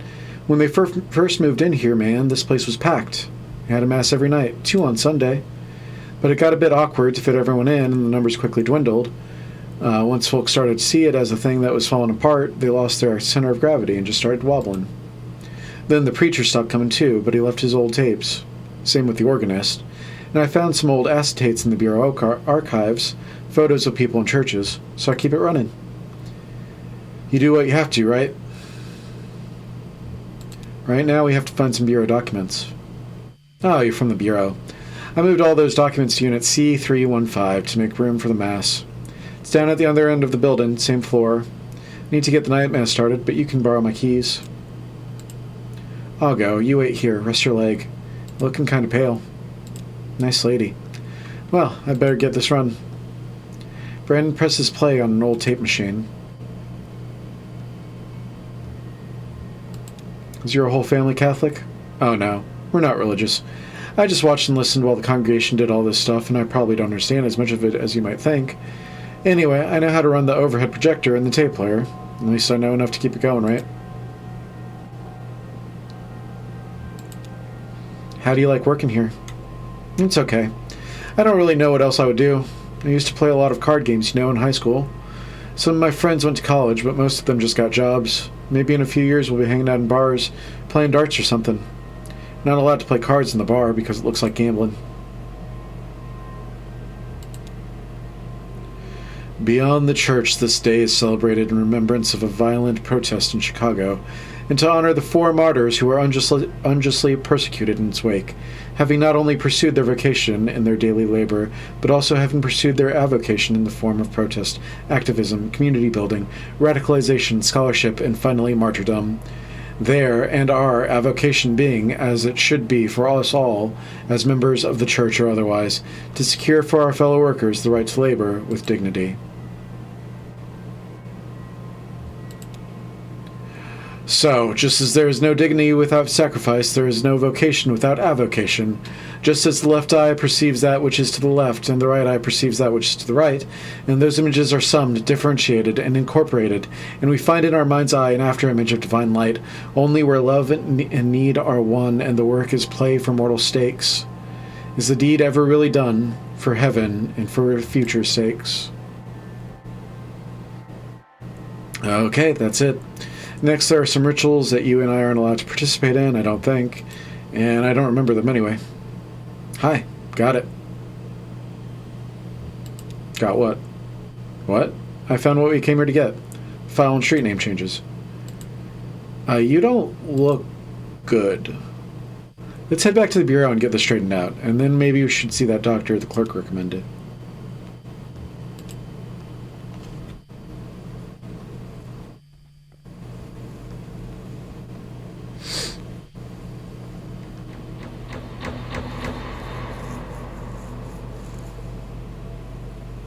Haymarket Martyrs.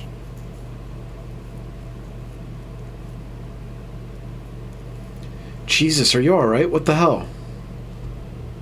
I'm okay. I've got you. You're alright. Shit. Your leg is pinned. I'm going to pull you out. We have to get you out of here. There you go. Okay, are you hurt? Can you put any weight on that leg? It's fine. Just try to stand up. Careful. I'm right here. Damn, don't worry, I've got you. That leg is in bad shape. Here, let's get you onto the tram. There you go. Now, let's see if this thing has power. Hey, old man, look at me. Can you hear me? What happened? I don't know, he collapsed. I think he blacked out. He was mumbling about the old mine for a minute, the old mine where he met. Don't let me keep you. You have work to do.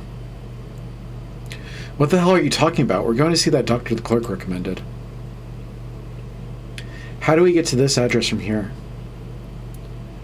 I don't know. It's pretty tricky going back and forth between, here and there. Beer is the only way I know. Some of those folks do it all the time. Commuters. Just go back the way you came, find the crystal, and then turn around.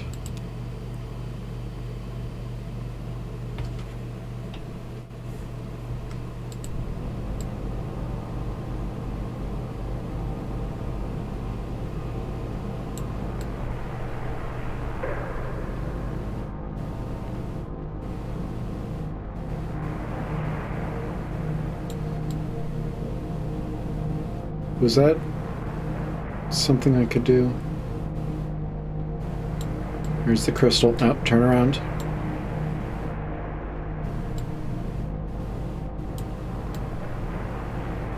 I guess not. Pipe organ. Staircase. Projector.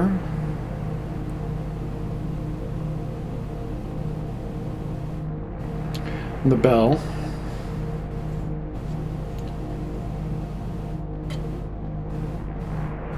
Tree. Sprocket. Anchor.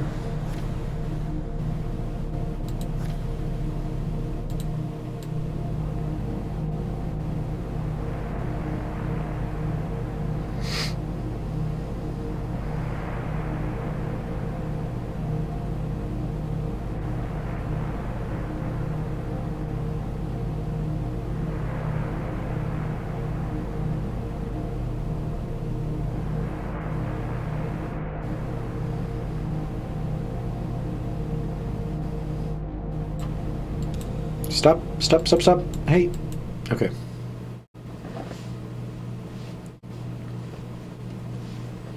Act 2, Scene 2. Bureau of Reclaimed Spaces.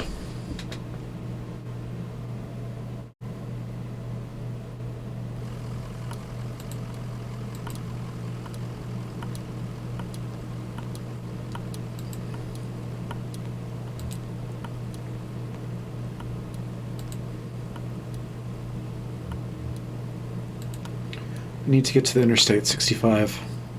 Lula filed your papers, so you're in our system now. I can process you whenever you're ready to go back. Just let me know. We're ready to be processed. Can you tell us how to get to this address? We're looking for Dr. Truman. Of course. This is in the neighborhood just outside of Bowling Green. Get on 65 going southwest, take a right just past the observatory, just before the river. If you continue north, you'll be there shortly. Happy to help.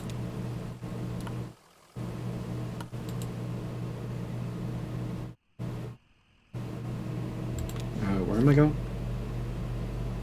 65 southwest, right, just past the observatory. Come on. No.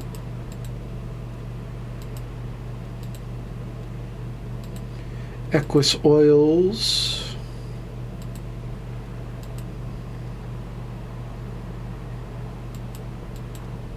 I'm assuming that's the observatory.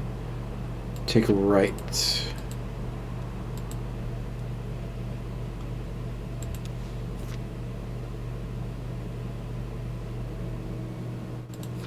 Continue north. Dr. Truman's house, question mark? The neighborhood at the address on Lula's card has been demolished. In its place is a large museum, still partially under construction.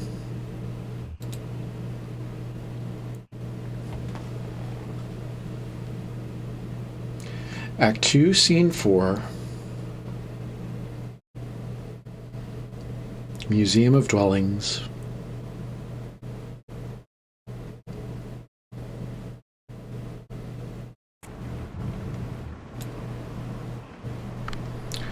Oh yeah, he was talking to his dog. The guy was a weirdo.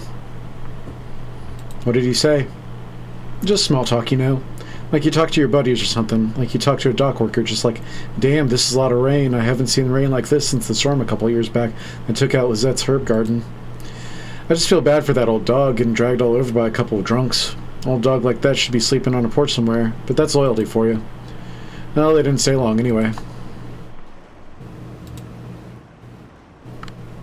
I heard the man and lady talking when they first came in, but they didn't see me. What were they talking about? Man said his leg was hurting him. They were looking for Dr. Truman, but he was already gone. But they didn't know, so they just kept looking around.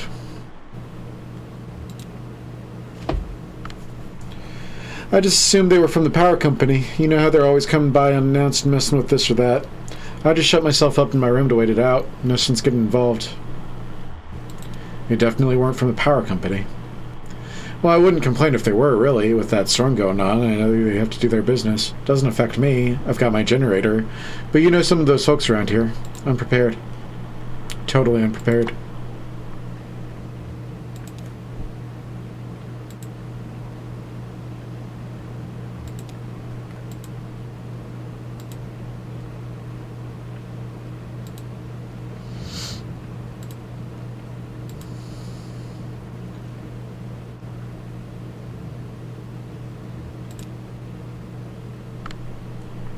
I was playing in that empty cabin and they came by. They asked about Dr. Truman. I know where he went, but I didn't tell him. Where did Dr. Truman go? It's a secret. Ezra told me, and I can't tell anyone else. What else did the stranger say? Lady asked me about the parents, and I told them they were upstairs in the greenhouse. Do you want to hear a weird story? Of course I do.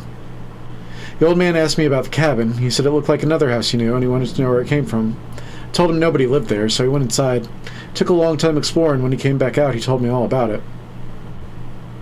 Where was the other house he knew? I don't remember. He seemed sad. Was it a place where something sad happened? Yeah, I remember. He was up there one morning and he didn't know where he was. He was alone. He waited all day for someone to come and tell him why he was there, but nobody did. So he left at sundown. He went upstairs and he also looked around the other rooms and played with the dog. What did he do upstairs? He looked in some boxes. He looked out the window. He could see a museum better than when he was downstairs. He could tell how it was all put together. And the cabin, too. He could see the shape of it better from up there. No, the part that is weird. He said he went into the basement. The cabin doesn't have a basement. He said he found a staircase in the closet.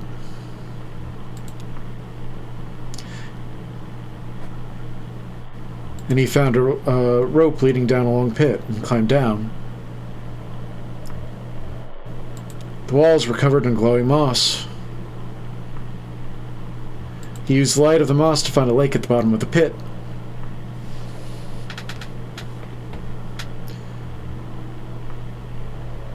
He was a good swimmer, so he found his way back to the cabin. So then he came back out the cabin, and we said goodbye, and I didn't talk to him anymore.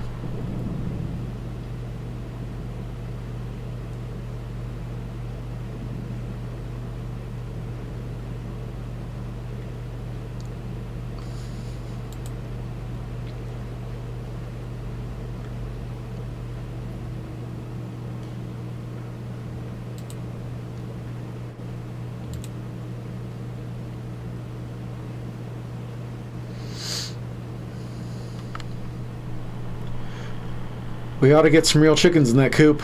Do some homesteading. None of these folks know how to live off the land, you know what I mean? It's just a display. Another kind of dwelling. Yeah, no offense to you guys, I mean. I appreciate what you all done for us.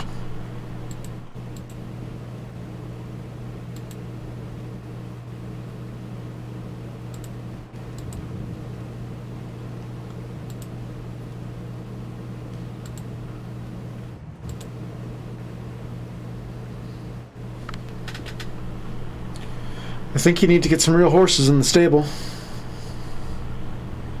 Do you like horses? Not anymore. Now I like jungle cats. Should get some real partners, panthers in the stable.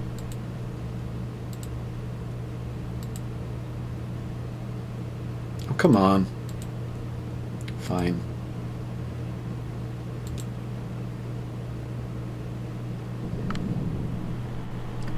That dog wasn't nearly as bad a shape as the old man, just sort of shrugging along. They found some treats in the doghouse exhibit, and it seemed to cheer him up a bit.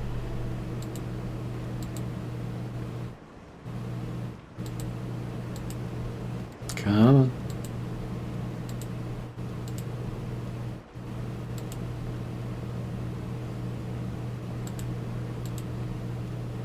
What are you?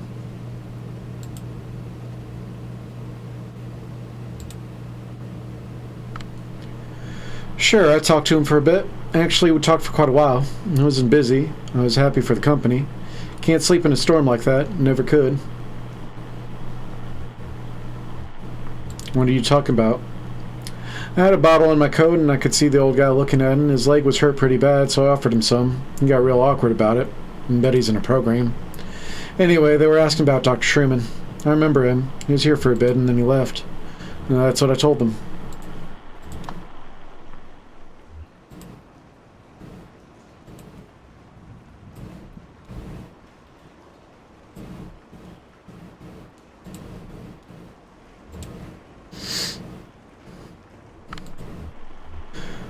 The moment I now recall most clearly from their short visit was the birdcage exhibit. The old man stopped to rest, or maybe to think. The young woman had been anxious up to that point, but she stopped as well and examined the birdcage more closely.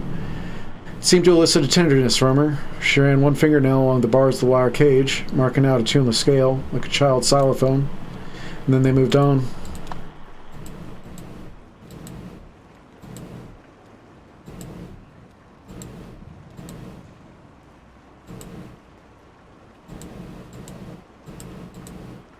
Where did we move on to?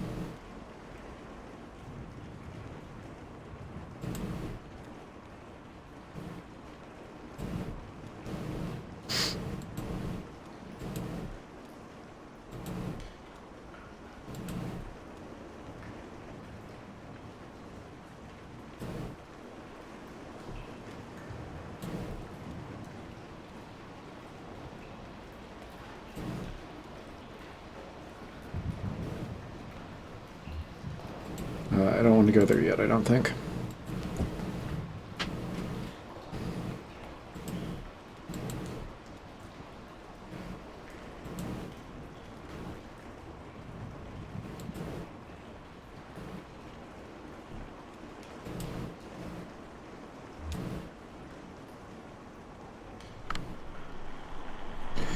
Do you know, at first I thought it might be Hudson walking up to the visit. I'd heard him working on the boat just a little bit earlier before the storm started.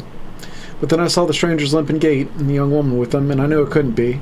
I invited them in for a glass of bourbon, which they politely declined, so I just talked to them on the porch for a bit.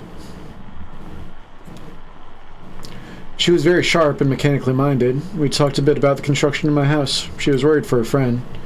Do you know, I don't believe either of them had ever set foot on a houseboat before. I don't know that the older man had ever seen an ocean, in fact.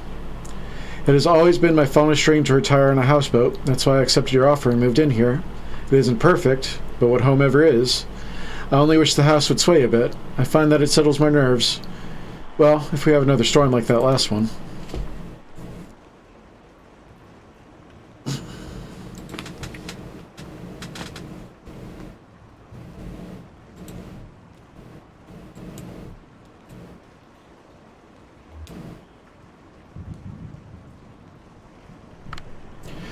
They were hollering at that empty tent you folks have on display. Huh.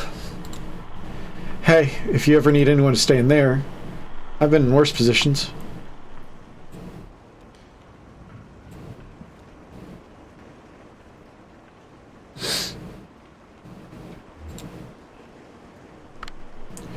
Yeah, they came by and knocked on the window, and we had a bit of talk through the glass. I would have come out, but, you know, shady characters. They seem suspicious. I already told you, weirdos, walking around door to door asking about Dr. Truman. This late at night, I told them what I know, but in this weather? What do you know about Dr. Truman? I told them. He moved in there with the rest of us when you folks bought up the neighborhood. And then one day his house was gone. That's all I know about that. I don't want to talk about that anymore.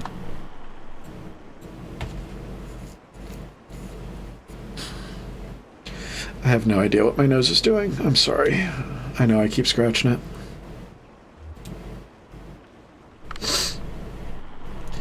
I heard them banging around out there, and I just stayed quiet. I don't know what they wanted.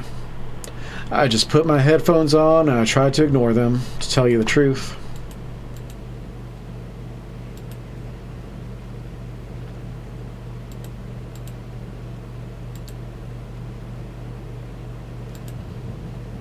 I wish there was a better way to navigate this area. I do like what they're doing. I guess they must have gone through some papers here. I was in some disarray and a few folders were pulled and left on the table. I mean, it wasn't too bad. I only noticed because Diana's such a stickler. She's real organized. I mean, what folders were they looking at? Yeah, mostly stuff about the building site, I guess. And they had a list of all the homes relocated here. A list of original residences before we leveled the neighborhood. I'd guess they were looking for one of the old residents.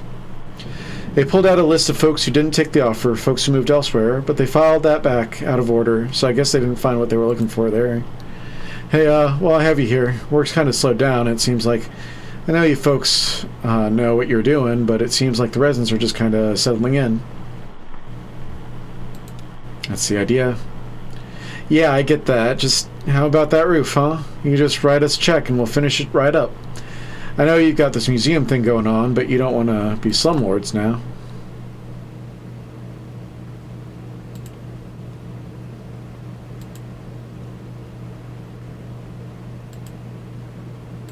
Alright, I think that's the end of the line. Can't go back there. Let's head back to that elevator. Elevator. Blah.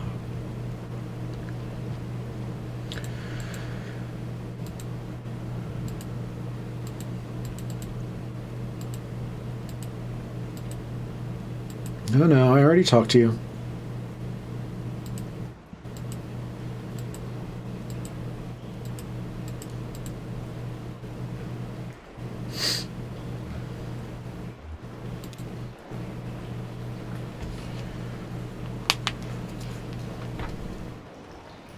Whew.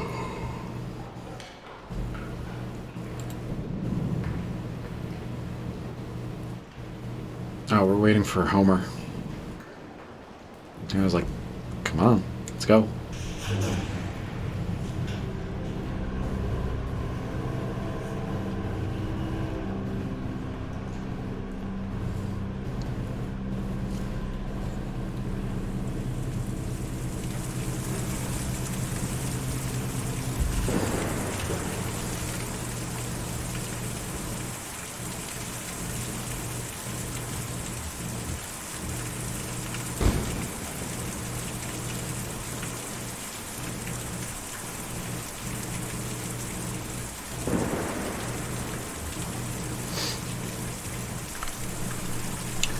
We were working in the greenhouse and I saw them come up the elevator. They were lost, obviously. It was obvious.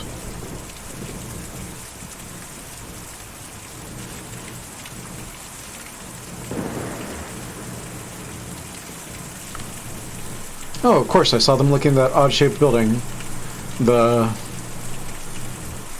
Sure, the round metal one. Yeah, that one. House of the Future sort of thing. I've always thought it looked more like a grain bin. Actually, I guess it's sort of romantic. Anyway, they seemed interested in it. Tired, soaked from the rain, they still stopped to examine the strange building.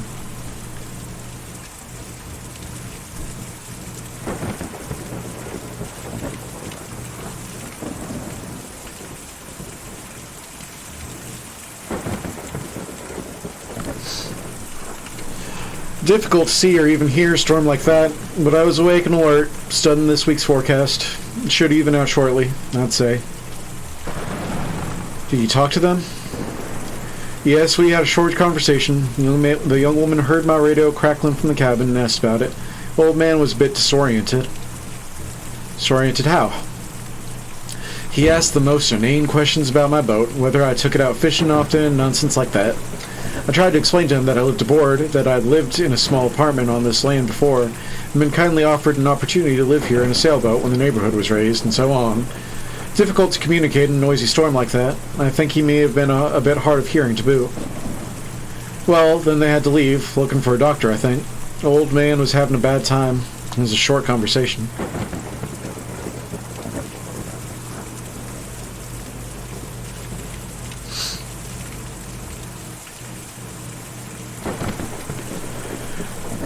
Flora was playing down there on the lower level, and we'd been having a glass of wine in the greenhouse. We ducked out of the way when they came in. After all, they were complete strangers. We didn't know them. Did you overhear them talking? I heard the young woman ask her friend about his job. He's some kind of furniture collector or dealer, I think. It didn't sound like things were going well. Maybe they were here looking for a buyer? Yes, definitely some kind of furniture collector or dealer. I heard him talking about antiques.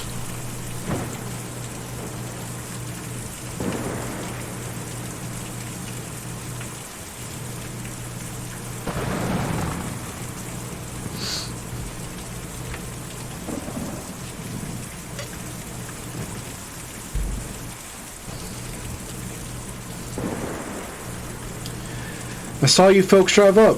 I like your truck. What kind of truck is that?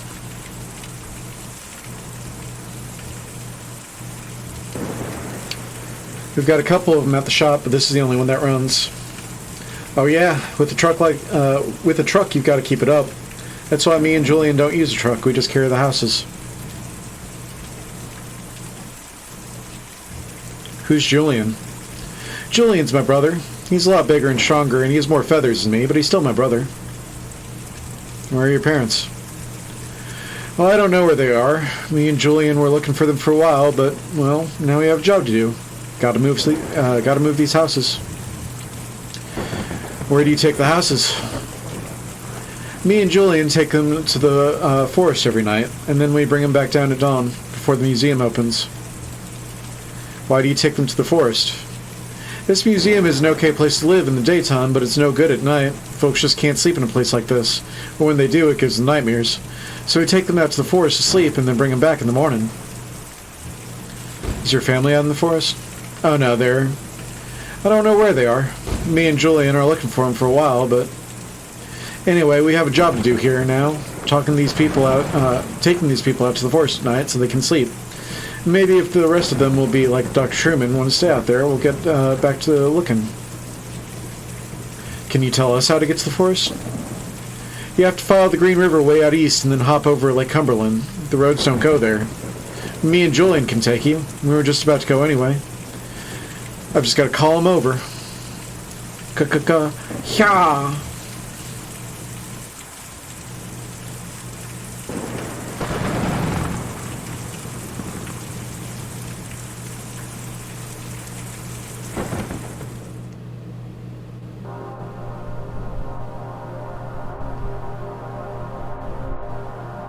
That's one way to travel.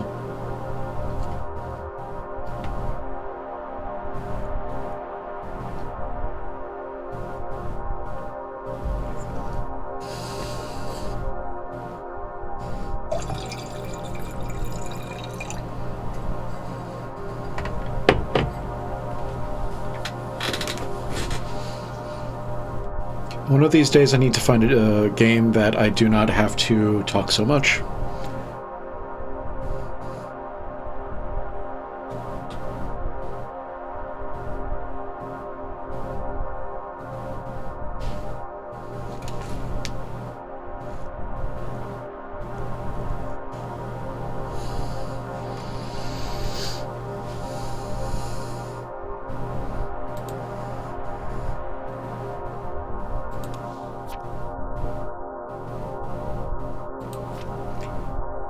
Which way is east?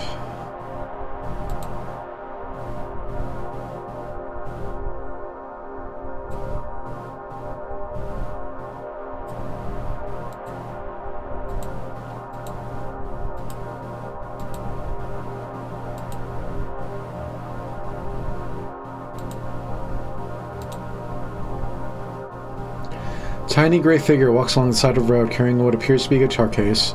He is followed closely by a smaller shape. A dog? He looks tired.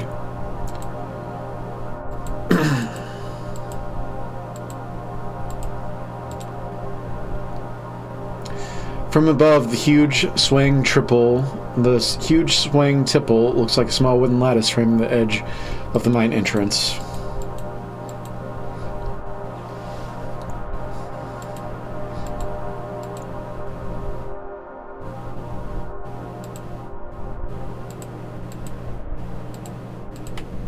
Here's the lake.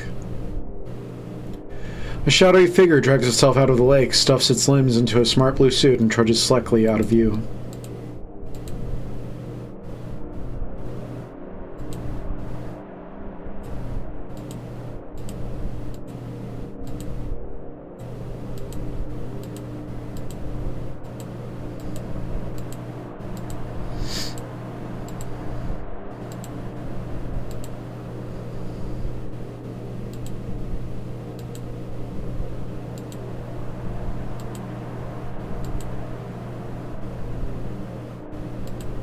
Did we pass the forest?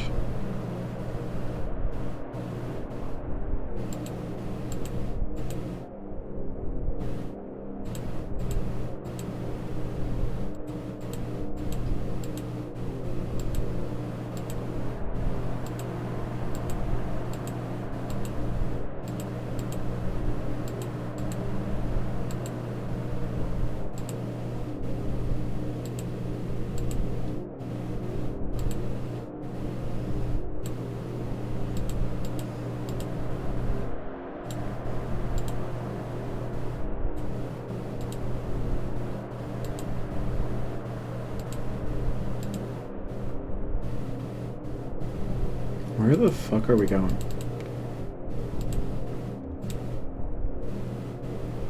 From a distance, from the air, it first looks like a swamp. Vines have grown over the street lamps. Flower bushes obscure the streets.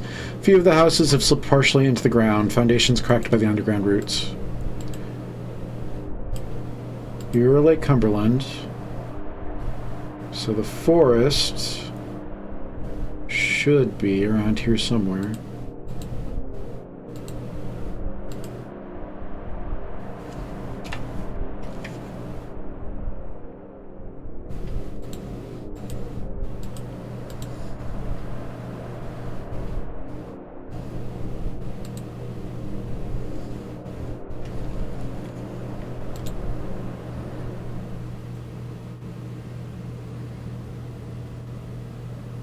Act 2, Scene 5. A forest. A forest.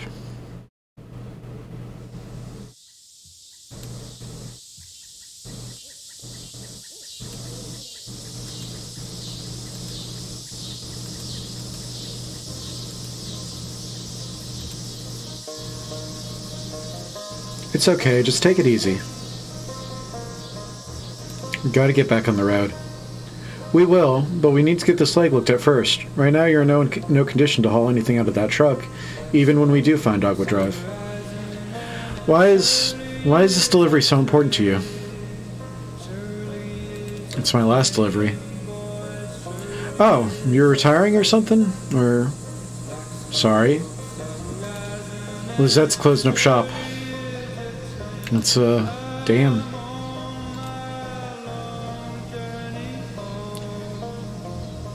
How'd you come to be with these people? Nah, I know. You probably met on a farm or something. I bet the old man heard it cheap.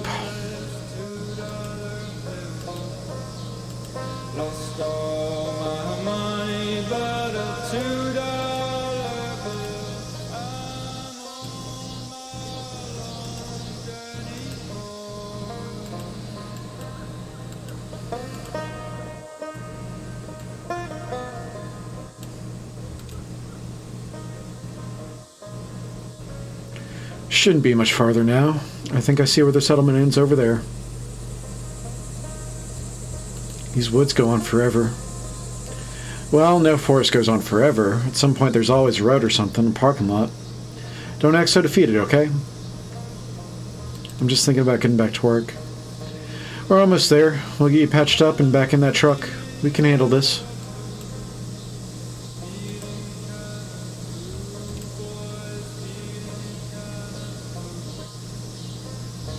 Have you ever been over to the lake? I went there once with my folks. Got in trouble for swimming too far.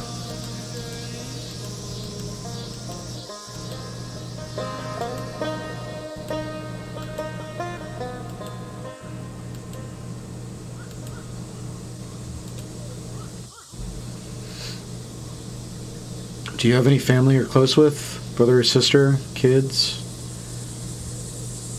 I have a brother, but I wouldn't say we're close.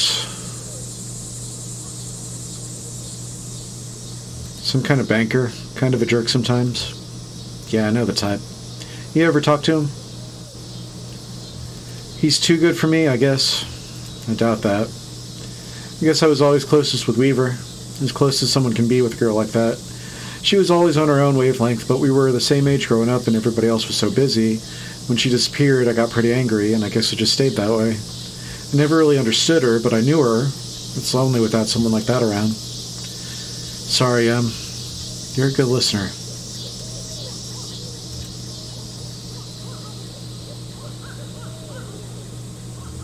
You have a way of falling behind, don't you? Me, I'm always too far ahead. Maybe I should slow down a bit, like you.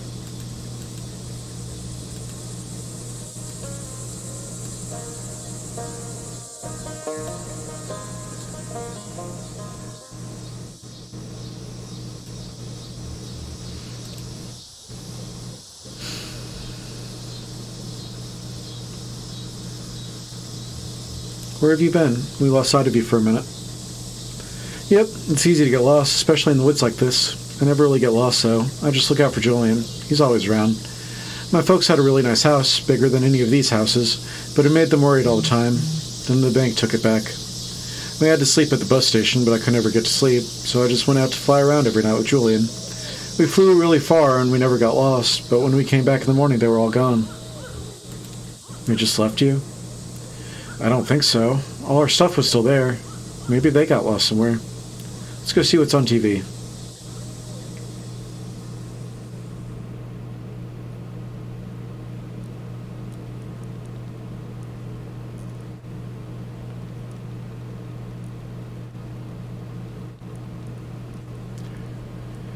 And yeah, I think during the exit interview is when I really realized how badly they had me. But how else can you pay for medical school? I have college friends with debts that you can't expect to pay that back unless you're planning on sell painkillers on the side or something. Or, some kind of administrative thing. I don't know. Having seen what arthritis did to my grandmother and my best friend in high school destroy his wrist building synthesizers, I mean, he was like 17. Ailments of the joints and limbs just seem important to me. I hope that answers your question. Getting a scholarship with that pharmaceutical company had a lot of strings attached, but at least I have somewhere to practice, even if I have to follow their market trends a bit. And hey, thanks to all those seminars, I'm an expert on the medical uses of Nripnol TM. It's not so bad. So how about that leg? What happened exactly? It was too dark to tell, really. Stumbling around in the dark. Hey, he might have just twisted her on something, right? Let's take a look.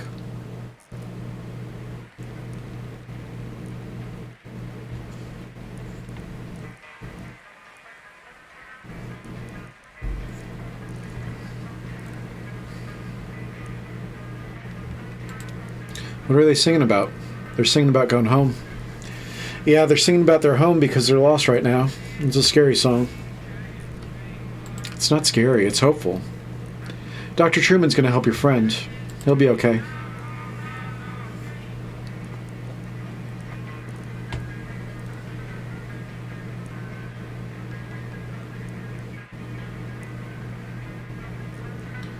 But it's nothing we can't handle. You might have a few things to look out for in the future. Be a bit gentler with the leg or the way you walk, but you'll be okay. I've dealt with similar cases before. So the anesthetic we'll use is called Nripnol TM. It's pretty experimental, but it's more appropriate in cases like yours. The way it works is I'll count backwards from 5 to start the process, and then we'll just have a normal conversation as the Nripnol TM takes effect. Then I'll get started. Here we go. 5, 4, 3, 2, 1. So let's talk about billing for a moment. The pharmaceutical company I'm contracted with was recently acquired by an energy company and has some different standards for billing and revenue, so it's a bit complex now.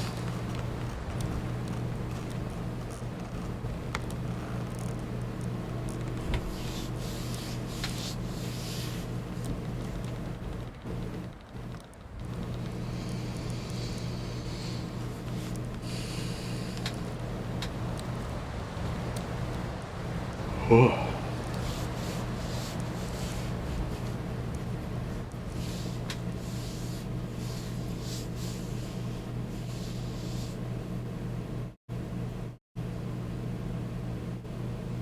End of Act 2.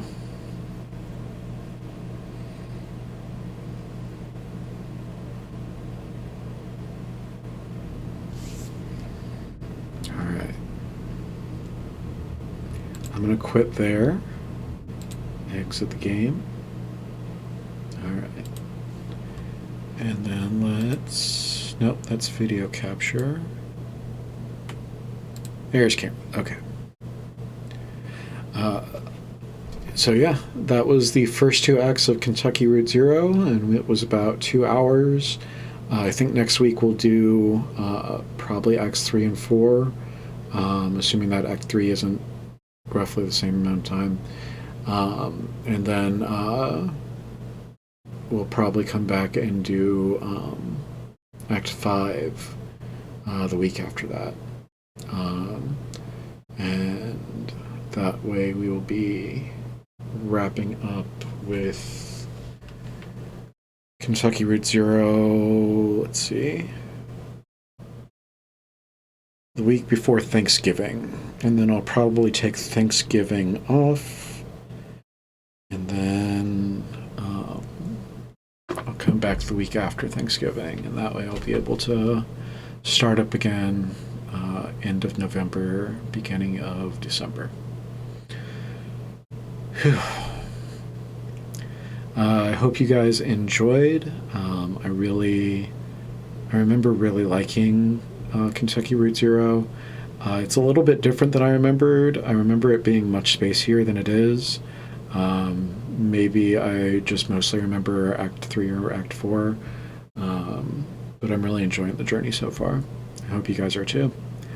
I love you. I will see you next week, and I hope that you have a great week.